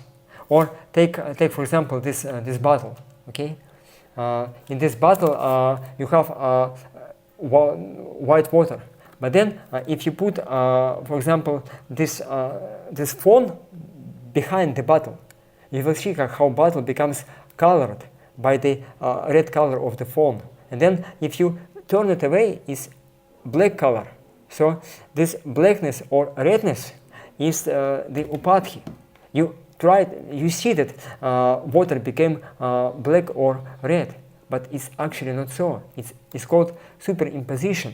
Like you impose some qualities which are not there here. So this is one understanding of upadhas. Krishna has spiritual qualities and so on, and you try to impose to him material qualities. And that's why, as Mayavadi, they try to see that we have Brahman, and all varieties of this material world, they are just upadhis, which are imposed to the Brahman. So here, Jiva Goswami, he says that in this case, when Srila Vyasadeva, he saw the Purusham Purnam, he saw Purusha. Purusha means the person. It was not something vague or something impersonal. He saw the person as the supreme reality. And Purusham Purnam means free from all wrong designations, as he is. completely, like it was the pure vision. And then he says that Purna in the 31st Anusheda, it implies also that it was not only Krishna, but it was his energies. Apashat Purusham Purnam. Purna Purusha means like Purnima. Purnima means the moon, but full moon, shining moon. And you can see the moon, and you can see the moon shine also, the rays of the moon. They are united. So that's why Jiva Goswami tells that Srila Vyasadeva, he saw first of all Krishna, and then his internal energy, Yogamaya, Purusham Purnam. And then separately from Krishna and his internal energy, he saw another energy. Mayam cha tatupashayam, Maya Shakti, which is under his influence. You see? So then he says that this internal energy will be seen that in next verses, that Anarthopasham Sakshat Bhakti Yogama Tokshaje. This is the energy Yogamaya which manifests in the different kinds of bhakti. Anarthopasham Sakshat. That's the energy which can destroy the influence of Maya, the Yoga Maya potency. And also, Atmaramascha Manayo, Nirgrant Happy, Kruvanti Haitukim Bhaktim, Itham Bhuta Guna Harihi. That's the internal energy which makes Krishna attractive to the living entities. Because of that, even Atmaramas, great sages, impersonalists who are realizing Brahman, they become attracted to Krishna. Because Itham Bhuta Guna Harihi. Krishna has qualities which are made or manifested through the Yoga Maya.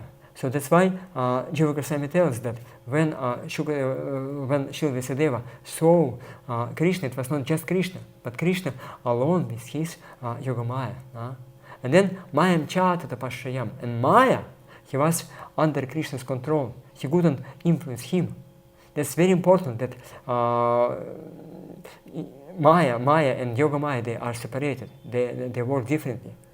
And then in the 32nd Anusheda, Jiva Goswami, he speaks about the living entities. Is verse 175. Yaya samohito jiva atmanam trigunatmakam paropi munutenartham tat kritam chapripajate. That he saw Krishna, Yoga Maya, then Mahamaya, and then so living entities. And then very, very important things, that although Krishna, he is above Maya, he is not under the Maya's control, but living entities, they under Maya control. So in this way, he tells that Krishna and living entities, they are different. It's not the same. It's already a refutation of the Mayavadi philosophy. Then in the 33 Anusheda, 33rd Anusheda, he says that Maya is not just kind of vague energy. He says that she is a person, and as person, she is also has some relationship with Krishna. And he quotes these verses from the Bhagavad Gita. Daivi hisha guna maima mamaya duratya mame vaya prapajante mayama tam taranchite. That she is Daivi. She is working according to Krishna's intentions. Because living entity, they want to enjoy separately from him. And that's why Maya provides everything. Like two functions of Maya. Avaranatmika and Prakshapatmika. So she covers and then she prevents you to go. Duratya, dur ingatau. This is dhatu. To go. It's difficult to go because so many obstacles which are made by Maya. And then in the 33rd, Jiva Goswami, he says that this Yoga Maya, she's doing what Krishna wants.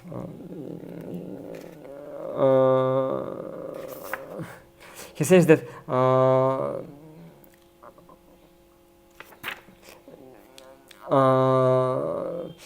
that Maya, she cannot tolerate that living entities, they, because she is a devotee, she's a great devotee of Krishna. And Jiva Goswami, he called these verses, Vilajamana says, Thatu Mikshapate Maya, Mohita Vikatkhante, Mamahamiti Durdhiyah. Second canto, 5th chapter, verse 13. Vilajamana says that she knows that Krishna is better than she. And whenever Krishna appears, she goes in the shadow. She never stands before him. Because Vilajamana says she is shy for her service, because she is giving so many troubles to the living entities. And Shripada, in commentary to this verse from the Srimad Bhagavatam 175, he speaks that sometimes when parents, husband and wife, they see that their child, daughter or son, is not following their instructions, he's very nasty. So what they do, they ask somebody who is like a very big guy, like who's starting beating this son or daughter. Why? To correct it. They allow it, although it's cruelty, but they allow it to do, because they know that if the child changes his behavior, he will be happy. In this way, it's the same question which Vidura asks to Maitreya Rishi in the Srimad Bhagavatam 3rd canto, 7th chapter. Why Krishna, who is like a super soul in the heart of every living entity, he sees how Maya gives so many sufferings to the living entity. Why he is not intervening? Why he is not stopping? But then Maitreya Rishi answers, yes, because Maya, she's just doing her job. She's a devotee, she's a Vaishnavi, and she's trying to correct living entities. And Krishna, seeing her service, he is very pleased to her service. But still, because she's giving sufferings to living entities, she's shy to appear before Krishna. And Jiva Goswami, he quotes this from the Kena Upanishad, 3rd chapter, verses 1 to 42. Many verses where it is the story is there how Supreme Lord he saw that demigods, they are very proud of their achievements. They forgot that whatever they achieved was by his mercy. So that's why he appeared to them as Yaksha, and then couldn't understand who is he. Then they sent Agni to check who is him, and then Agni came to this Yaksha, and Yaksha told, okay, who are you? I'm Agni. Okay, what I can do? I can burn anything. And Krishna showed him this blade of grass and told him, can you burn this blade of grass? And he was trying, and he couldn't do that. Then he came back, and then Lord Indra, he said, send Vayu. And Vayu also, he couldn't do anything with this blade of grass. And then Indra himself, he went to this Yaksha, but Yaksha disappeared. And in place of this Yaksha appeared very beautiful woman, who was the Maya herself. And then she told him that actually, Indra, you are very proud. Therefore, you couldn't understand that this Yaksha was actually Supreme Personality of Godhead. So that's the pramana from Upanishads, that Maya, she is a person, she is not kind of impersonal energy. And when Jiva Goswami told that in Vedas we see that stone speak or river speak, it's not the stone or river speak, but the demigod who is the personification of this river or stones or mountain or hill and so on. Every energy in the creation has the personal features, and Maya also, she is person, and not just person, she is a great devotee of the Lord. You see? That's So may I yes. ask a small question? Please. So in the Samadhi of Lord Vyasadeva, when he's quoting 176 and so on, Anratupashamam Sakshat, can you surmise that the reason is that because he sees the truth, he sees how conditioned souls are suffering because of the ignorance of the Supreme Lord. is that the main reason that in the Samadhi he saw not just the Purusham Param, the Supreme Lord, but also saw Maya in lajja, in shame, hiding behind, so to speak, so that he can actually understand that and explicitly explain the Shrimad Bhagavatam for the deliverance of the jivas. Could you put it like this? Yes, he saw two things. Same Maya, she is ashamed to be in front of Krishna, but she is not ashamed to give suffering to the living entities. And Krishna understood why? Because of the ignorance. And in order to dissipate the ignorance, means avidya shakti. When you hear Srimad Bhagavatam, it conveys the vidya shakti, or the energy of knowledge. And in the Srimad Bhagavatam, like in two places, 3rd canto, 12th chapter and 20th chapter, you see how Lord Brahma, in the very beginning, he created this 5 covering of ignorance. Ajnana vrittayaha, right? And then the very first one, it corresponds to avidya, smita, raga, dvesha, and abhinivesha, as Vishnu Chakravarti speaks in his commentary. And Prabhupada also quotes it in the 18th verse, speaking about this. So the very first covering is avidya. And avidya, Vishnu Chakravarti tells that it's called aviveka. Aviveka means that you can't understand properly what is good for you and what is bad for you. You cannot understand that to serve Krishna is good, is for you happiness, for you prosperity, like it's your natural situation. And try to live independent of Krishna is bad. This is specifically. Yes. Specifically in terms of the external energy, because there's speculative, but so many possibilities of the Supreme Lord with all his energies be giving darshan, but specifically he saw the material energy behind. What is the main reason for that?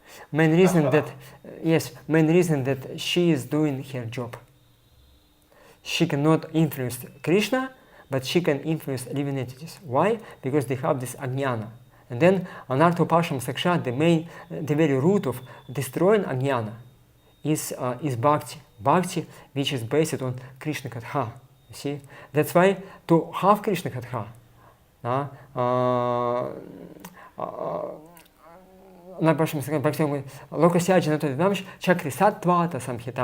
that's why Srila Vyasadeva, he manifested this Sattvata Samhita Srimad Bhagavatam, which is the embodiment of the pastimes of Krishna, which can give you this Vidya Shakti, to give you understanding that to serve Krishna is good and to try to be independent of Krishna is bad. So it corrects your original avidya, this original agyana vritta, this discovering of nevision, of ignorance, in the very, very root.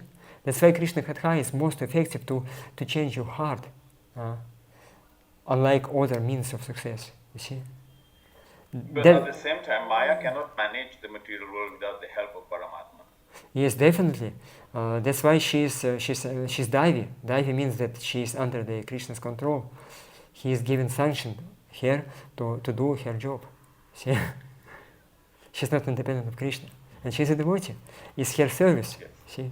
But not like sometimes if somebody says that if you are temple commander and if you too rush, how to say, too harsh to the devotees, you can take birth in next life as Yamaduta. See? Because they also give suffering. So please, Maya, she's doing her service, but it's not like very nice service. So that's why she wants to. When she sees that somebody becomes devotee, okay, nice. I don't have to give suffering anymore to this devotee. Okay, let him go. Mama Maya Prapadante, Maya Matam Tarantite. If Krishna tells Maya, don't touch him or her. Okay? Because the Lord is also not happy. Yes, Krishna is. Maya has. Definitely, Krishna is not happy. Yeah. Therefore, he said, Muktaya Bhuri Karunaya Namo Layaya. In his prayers, Gajendra tells that Krishna always makes efforts to help living entities to become free from Maya. Muktaya Bhuri Karunaya, out of great compassion. And he does it. He sends devotees, he gives opportunities to see the deities, to hear Krishna Katha, take prasadam, chant the holy name. He gave everything to us, but it's up to us to accept it. See? Okay? Thank you. Thank you. Yes. Yes. That's the logic, that she is the person and she's doing her job. And then Jiva Goswami in the 34th Anucheda,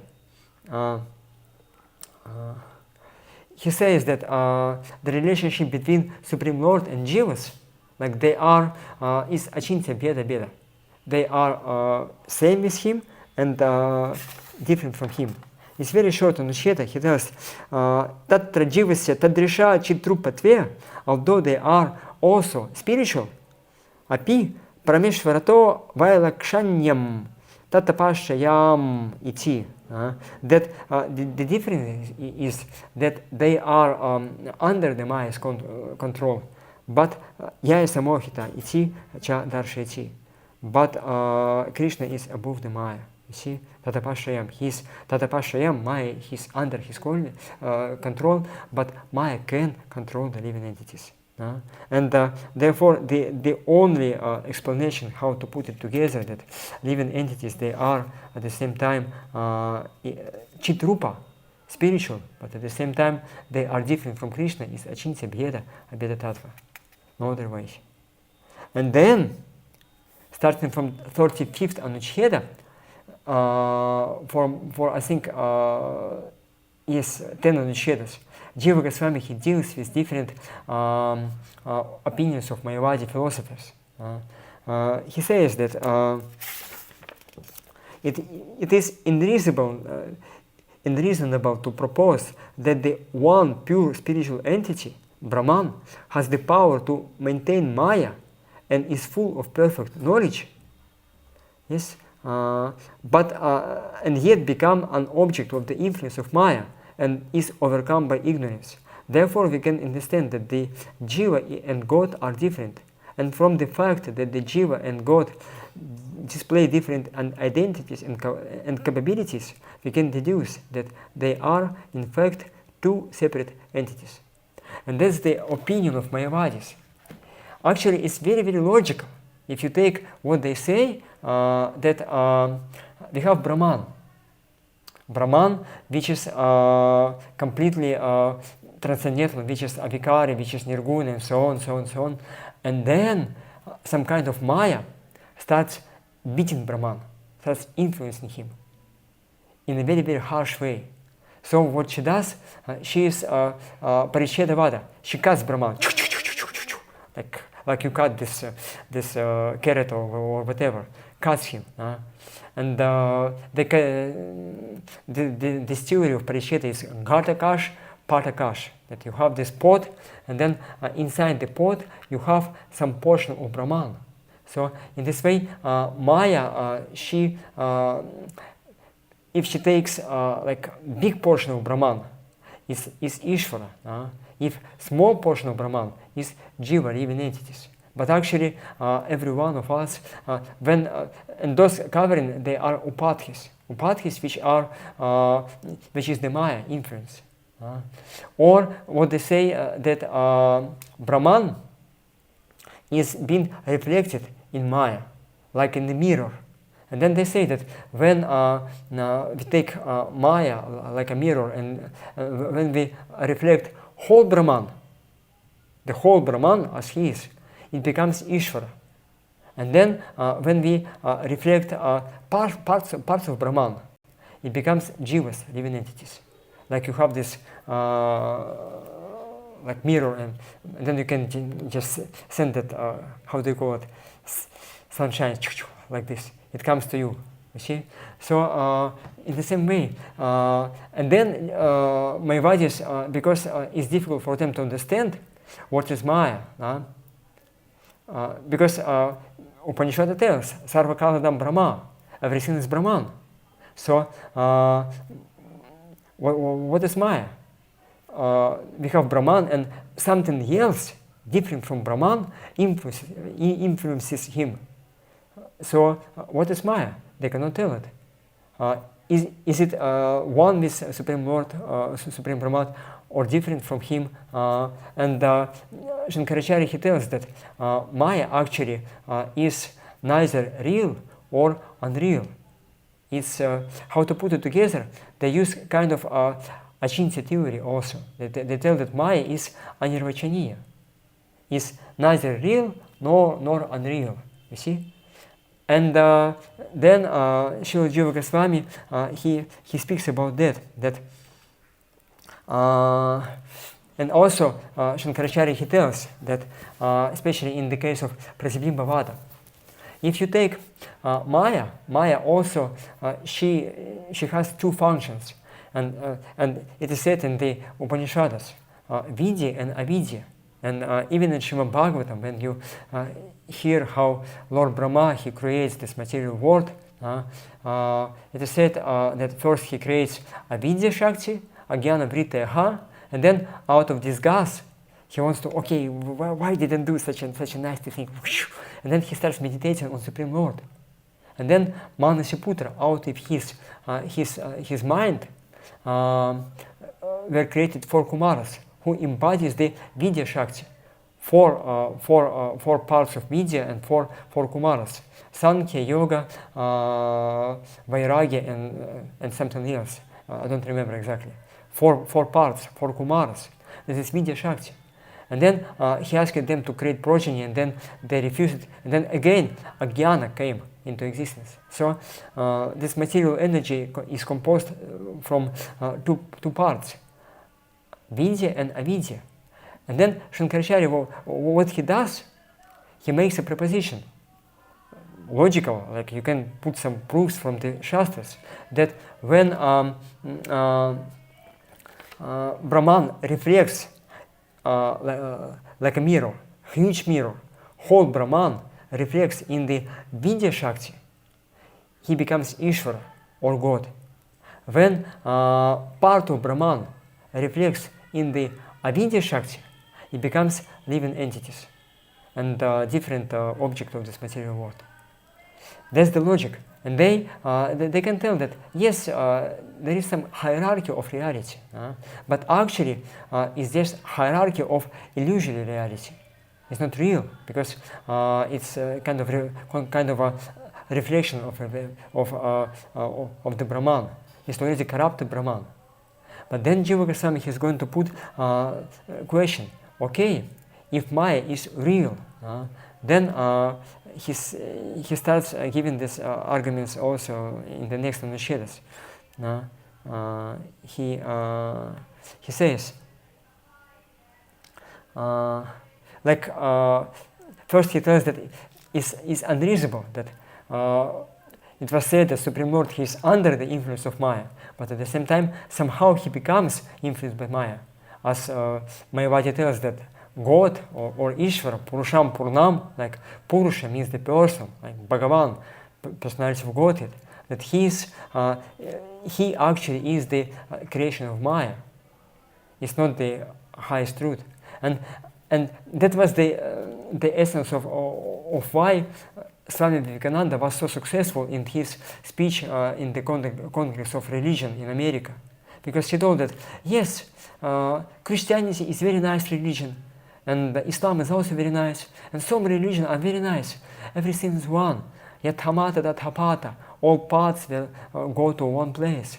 And people just applaud, Jai, nice, so nice. But they didn't understand what he was actually speaking.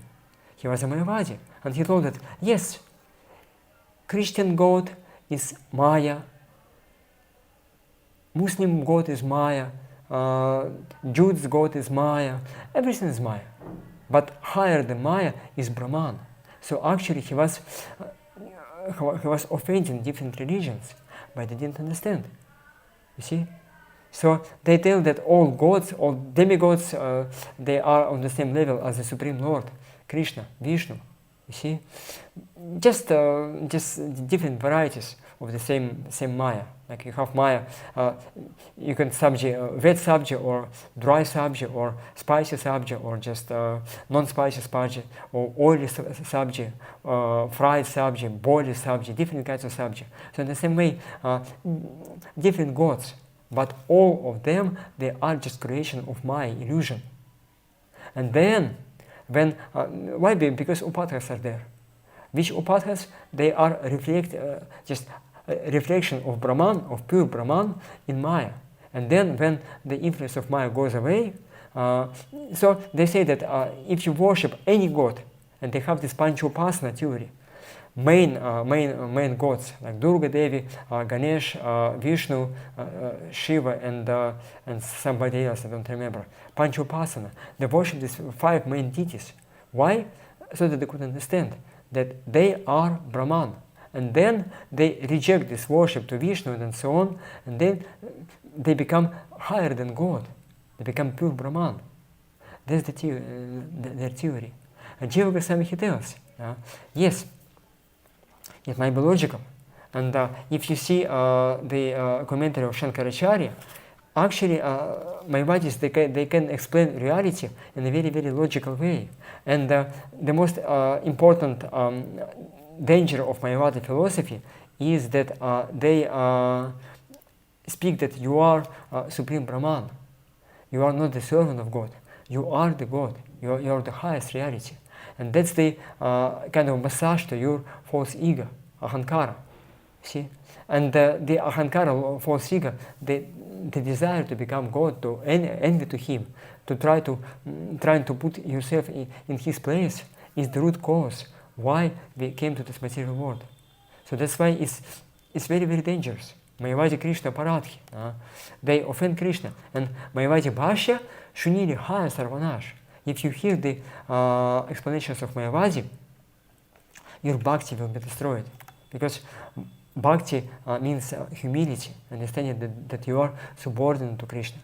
You are different from him. You are his servant. But Mayavadi they tell, you are God. And just because of the influence of Maya, you forgot about that. And you have to destroy this influence. How? By meditation that you are God. You see? And that's what destroys the very root of bhakti. See? Because if you are God, what is the use to serve to yourself? You should take everything, you should enjoy everything as God. You see? That's the danger of Mayavadi philosophy. So therefore, Srila Jiva Goswami, he is going to destroy or defeat this Mayavadi's views because it's very important. Otherwise, if you hear it, if you accept it, you won't be able to serve Krishna. It will destroy you, even at the root, your possibility to perform devotional service. So that's why what Jiva Goswami does, in order to refute this Mayavadi philosophy, he tells, okay, you tell that Brahman is somehow being influenced by Maya. But what is Maya? Is it real? Like upadhyas created by Maya on Brahman, are they real or unreal? And then he separately deals with the first option, when the upadhyas are real and when they are unreal. You see? Because this is Anucheda 39 you're talking about. Yes. No, now we are on the Anucheda 35 because he's just starting. He's just starting this understanding that it's unlogical to say that the Supreme Lord Maya is under his influence, like and then at the same way as Mayavadi tell that Maya can influence Supreme Lord. It's illogical that at the same time he's under influence and not under influence. If you tell that living entities, they are part of Brahman, but an Ishvara, like kind of Ishvara is big part of Brahman, and living entities is small parts of Brahman, but actually they are the same, and they are both conditioned by the upadhyas. So what is the use of saying that some of them are under influence of Maya, and some of them are not under influence of Maya. How to put it together? It's illogical. So that's why he's trying to prove that God is higher than Maya. It's not like, yes, what we say that, yes, there are many different demigods, but they are not on the same level of Vishnu. Although it looks like that he has body, he has qualities, he performs some pastimes as the living entities. Mayavadi tells that any qualities, any form, any pastimes is a sign of inferior quality of reality. But then we tell that no, Supreme Lord, he has spiritual qualities. That yes, there is Maya, which can create the variety of material objects. We accept it. But then above Maya is Brahman. We also accept it. Brahman is not under influence of Maya. But then higher than Brahman, there is spiritual reality. When we have spiritual form, spiritual qualities. And Lord Vishnu has spiritual qualities. He can perform spiritual activities. And it's completely different from what Mayavadi tells. But for that we have to first establish that Supreme Lord is never under the influence of Maya. And to say that, Jiva Goswami, he tells, what does it mean that Maya can influence Brahman? And he quotes verses from Upanishads, or he uses logic that if Maya is real, then how we can tell that what is Maya?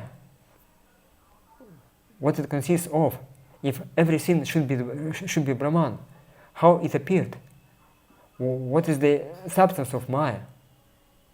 And moreover, if it's real, you cannot. So there is no such things as because it should be different from Brahman, but nothing is different from Brahman. And then, if Maya's influence is real, it means that you won't be able to counteract this influence just by thinking that there is no Maya. Like you can, somebody comes to you and he wants to kill you with knife, and you just tell, no, there is no knife, no knife, no knife. It's not existing actually. But then he just kills you with this knife. You see, it's real. You won't be able, just by thinking, just by imagining that it's not a real, overcome the influence of Maya. So this is what Jiva Goswami wants to tell.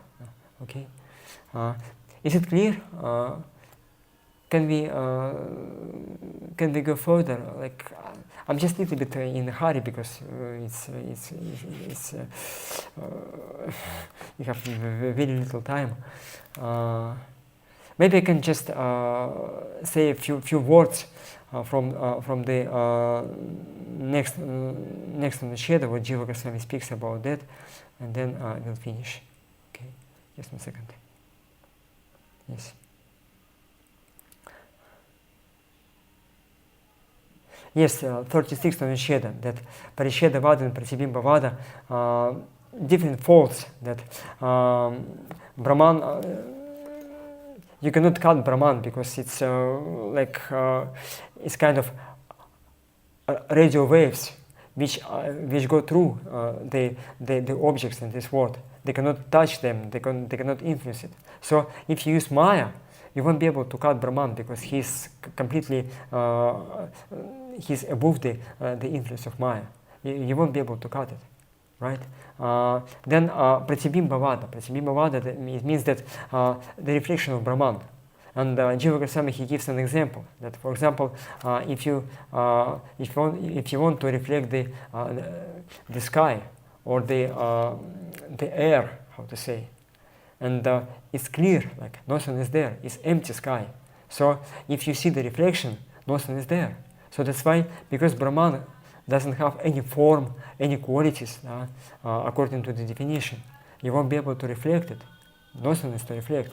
And then, because Brahman is unlimited, you won't find this unlimited mirror to reflect the whole Brahman. You see, it's also impossible. So that's why some problems with the Prisheda Vada and Pratibimba Vada. who wants to establish that Brahman is being cut or reflected in Maya. Like Jiva Goswami, basically he tells that whether Maya is real or unreal. And then if it's real, he shows problems, logical problems when Maya is real. Then if it's unreal, also problems are there. And then in the 39th Anusheda, he tells that if upadhyas are unreal, they won't be able to make any influence to Brahman. And then the whole analogies which Mayavadi bring to explain how Maya can cut Brahman or reflect Brahman, those are analogies which are for the realm of material objects. Like in this material world, you can cut something, you can reflect something, but this real mirror and real knife, you can do it. But if it's unreal mirror and unreal knife, you won't be able to use it. Just you have nothing to reflect and nothing to cut. So that's why Jiva Goswami he tells that when you use these analogies to say that unreal Maya somehow influences Brahman, how it's possible? He tells that it's not so, because those analogies, they don't fit to the definition of Brahman. If Brahman is definition of Maya, if Maya is unreal, it means that with unreal Maya, you won't be able to cut something. Maya is not existent. So it's not like you use a real knife or real mirror. Therefore, the logic which Mayavadi use by bringing these analogies is faulty, because analogy should deal with the things which are comparable, like which fit one to another. But then, if Maya is unreal, you cannot say that unreal Maya can cut something or reflect something. Okay. So this is the basically arguments which Jiva Goswami speaks about those Parichedavada and Pratibhimbavada. And then he says about Ekajivavada, but it's a little bit complicated. Maybe I'll speak about that tomorrow, because it's a little bit like kind of fancy arguments which are spoken by Madhusudana Vachaspati. He is the later Mayavadi, who was he was living at the same time as Jiva Goswami, basically. And then he tried to put together Mayavada philosophy and Vaishnava philosophy. And actually, some say that finally he became Vaishnava by trying to do that.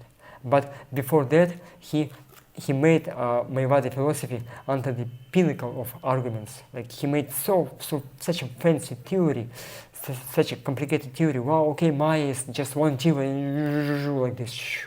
So many arguments. And then Jiva Goswami in the 40th Anusheda, he refutes also this Ekajivavada. Okay. Is it more or less clear? I think that you should have studied all these arguments when you studied Bhagavad Gita. Shrupada, he in his commentaries to the Bhagavad Gita 2, 12, 13, 14, he uses what Baladeva Pushana speaks about that. And Baladeva Pushana actually he takes the arguments from the Jiva Goswami Sandarbhas.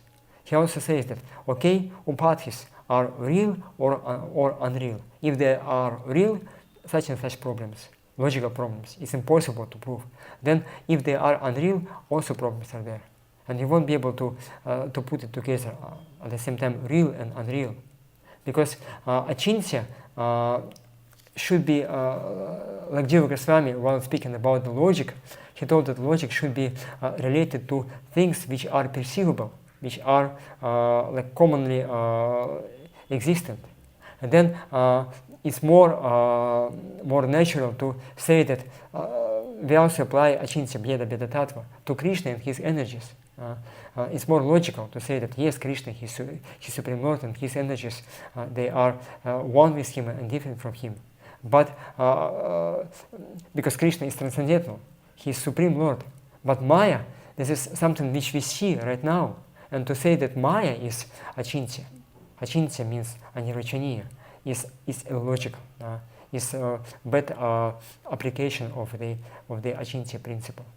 But as we say that originally Vaishnavas, they apply achintya bheda bheda tattva, and Mayavadis also, they apply kind of achintya bheda bheda tattva, achintya, that Maya is anirvachaniya, real or unreal. Therefore, before dealing with the Mayavadi's arguments, because their strength is that they also use this achintya. They can just twist some arguments, they give some logical explanations, and so on, so on, so on. So that's why it's sometimes very difficult to refute Mayavadi philosophies. So that's why first, before speaking about that, Jiva Goswami, he shows that, yes, Mayavadis, they have some particular taste of realizing Brahman. And Shukadeva Goswami and Srila Vyasadeva, they got the higher understanding that Krishna is the Supreme Personality of Godhead. That's why their views, their opinions should be the basis of understanding what is higher, impersonal or personal understanding. Okay, much Prabhupada Priya, please. Yes, please. Yes. So in text 36, is it the point's being made that it's not that the Lord is the Lord just because he has superior upadis? Like, we have some strength, but he is stronger. We have some intelligence, but he has a superior intelligence. Is that the point he's making? That it's just because the Lord has, hierarchy of upadis. Like Yes. Materially speaking, Yes. is higher than anyone else, therefore he's Yes, exactly. As Parichedavada says that we have big pot or small pots. You see, this Parichedavada. And therefore, Supreme Lord is big Maya, big illusion. And we are small illusions.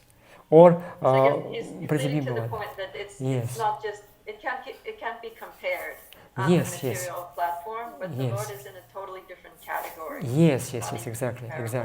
He's above all the upadhis. Yes. Okay. So, basically, what we can understand, what is the danger of Mayavadi philosophy? Like, if you understand just that from this class, I think it will be successful. That they also use achintya, this anirvachaniya Maya, because they cannot explain it.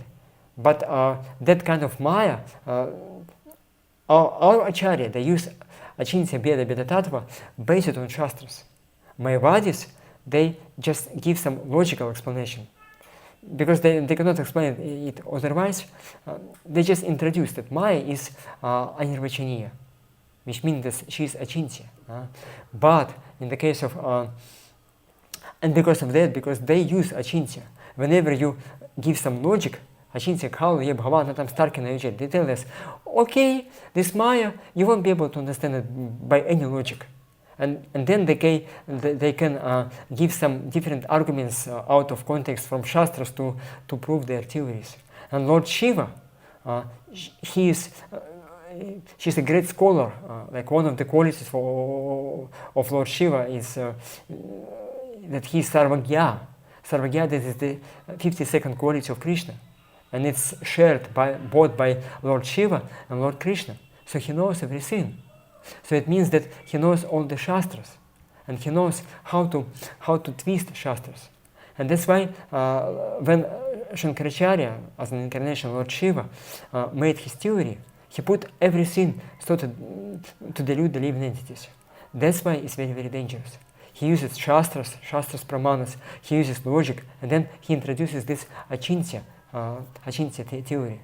And because of this achintya part in his theory, it's also difficult to deal with them. And then our Acharya, what they do? They also quote Shastras, but not out of context. They also use logic, but proper logic. And they also introduce achintya bheda bheda tattva, but in a proper way. That's why basically only Gaudiya Vaishnavas, they are able to defeat Mayavadi philosophy. And Srila Jiva Goswami in his Sarva-samadhi to Bhagavata-sandarbha, what he does, he takes all the arguments of Mayavadi, which were before him, different scholars, Mayavadi scholars, whatever they told. And then he introduces his own arguments, like what they could imagine or concoct in future, whatever is possible, and then he refutes everything. So this is the greatness of Srila Jiva Goswami. But it's possible only by the mercy of Supreme Lord. So that's why this Mayavadi philosophy is not something cheap or it's very, very dangerous. That's why we have to be very careful. In Chaitanya Charitamrita we see how one Vaishnava, I don't remember exactly, his cousin just came from Varanasi, and he was the great Mayavadi scholar. And that Vaishnava, he asked Lord Chaitanya Mahaprabhu, can I just listen to his philosophy, just out of curiosity? And Lord Chaitanya told him, no, it's very dangerous. And he told, but I am a great Vaishnava, I won't be influenced by that Mayavada philosophy. Lord Chaitanya told him, no, don't play with Mayavada, it's very dangerous. If you hear it, you will get the taste, your bhakti will be spoiled. So that's why don't even try. And our acharyas, like Jiva Goswami, as we said, when he was staying in Varanasi, he studied all the Mayavada philosophy, but with the blessings and mercy of Lord Nityananda. Not to accept it into heart, but to know what they say, so that he could refute their philosophy. That's why, by the mercy of spiritual master, with all precautions, you will be able to know their arguments and not get influenced by them. So the danger is there. Okay. I can see how this Mayavad philosophy is so offensive to Krishna because, he was saying small pot, big pot, that we're in small Maya and Krishna's in big Maya. Because I guess they see him as somebody who, he's No. He's really mastering the material energy No. in the sense of like. Actually, Actually, they say that because, in the Parichedavada, he's the bigger portion. So therefore, he has more Brahman inside. He has more video, more knowledge. He's better than Jivas. That's why, if you take shelter at him, at some point he can help you. But then he will, when you realize that you are Supreme Brahman, you are everything, you won't need any more support from Supreme Lord. Or in Pratibhimbavada, they tell that Jivas, they are a reflection of Brahman in the avidya portion of Maya. But Ishvara, he's the reflection of Brahman, whole Brahman in a big mirror, but in the portion of vidya.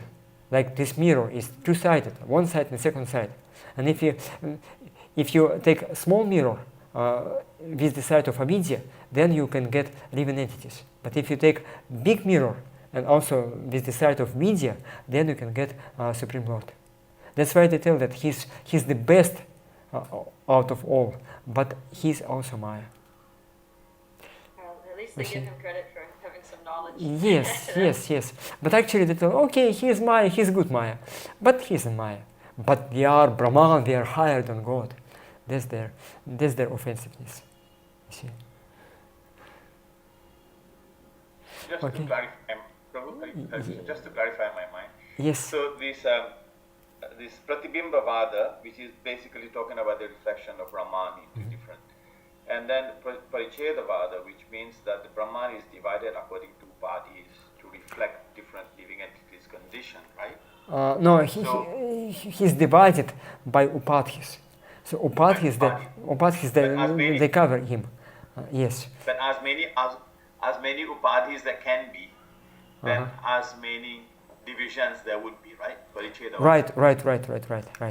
Okay. Therefore, Mayavadi, they speak about the hierarchy of different living entities, different upadhis, but they say that whatever you see in this material world is conditioned, is upadhis. But the only unconditioned things is Brahman. That's the only thing. And then when they speak about Krishna having body and so on, they say, okay, it's Brahman, but also under the upadhis. Is good Brahman, good upadhis, like less conditioned, but still conditioned. That's the offensiveness. Real rascals. You see? Yeah, rascals, big rascals. But learned rascals. And it's difficult to refute them. Especially, I remember in our school, we had one devotee, maybe you know him, Raghunath Prabhu. He's an Indian body, and he was like a very old devotee, very nice Vaishnava. And then he went to Haridwar to study Vedanta and different philosophies, Shadarshan and so on. So he started studying Shankara's commentary, and then he became a Mayavadi, actually. For 10 years, he was a hardcore Mayavadi. And then finally, he understood that something is wrong. And he was a Vaishnava, Brahmana, like senior Vaishnava, you see. Then he came to Vrindavan. He wasn't satisfied with his practice. And then he met Gopranhana Prabhu. And Gopranhana Prabhu, he could refute his views, Mayavadi views. By his compassion, by his love, he just changed his heart. And then he was teaching Nyaya in our school. And sometimes during the classes, he was just, what about this verse? And he used to quote some verse from Upanishads. And then we hear, wow, really? Nana asti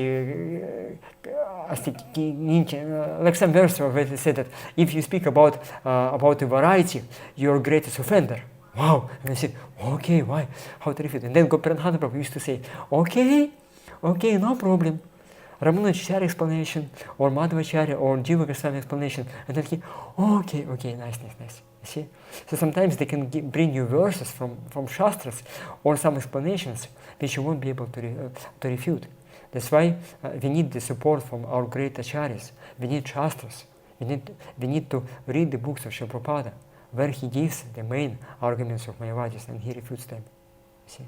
Well, I was also thinking that this, that hearing Mayavad philosophy for conditioned souls is kind of like someone who has emphysema and smoking, because we already have this disease that we think that we're the controllers. And the Yes. We're doing bhakti to try to cure ourselves of the disease. So the person has emphysema, they're getting treatment to cure it. But then if they start smoking, that's going to counteract all the good things. Again. Yes. Into the same thing that caused the problem. Yes, exactly like that. As I said, that Mayavadi, they massage your false ego. Okay, you are good. I mean, okay, that's it. It's already like Krishna says, Icha Dvesha Samudbhava. We all we came here because of this, because we want to be the controllers. Yes. Exactly. That's the danger. And it is said that there are different kinds of contamination. For example, if you go out and some dirt is there, and it just comes to your shoes, and then you can just wash your shoes, and that's it. Then, if it goes to your food, you can also wash it. But then, if this is not just some dirt, but some chemicals, some poison chemicals, it not just go to your skin. It can enter into your blood, and then it can influence your whole body. You can get poisoned.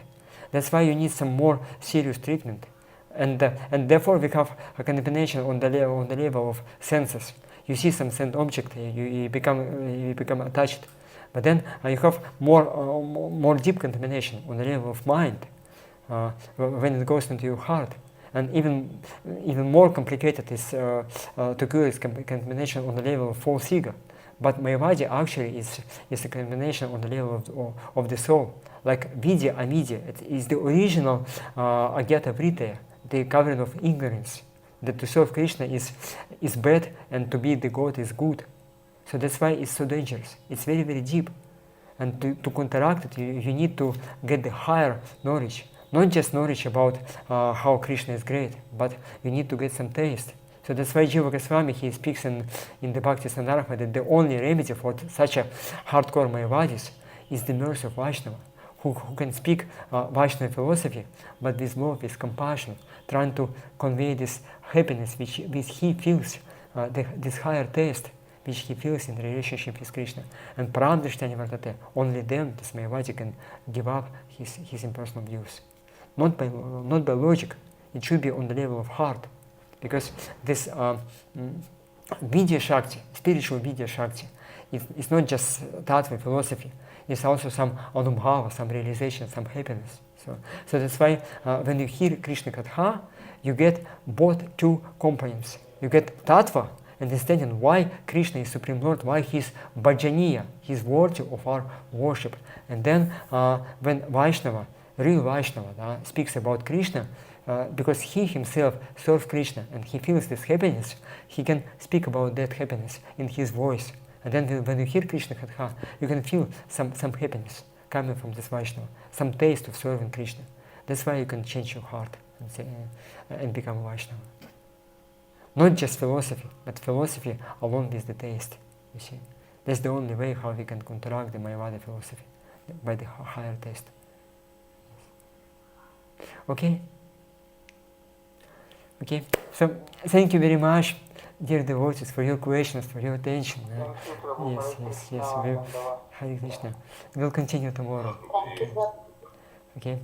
Grantaraja Shri Tattva-sandarbha ki jai, Grantaraja Shrimad Bhagavatam ki jai, Shri Jiva Goswami Prabhupada ki jai, Shri Prabhupada ki jai, Sveta Bhakta Vrinda ki jai, Gaura Premanandi, Hari Hari Bo, jai, Hare Krishna.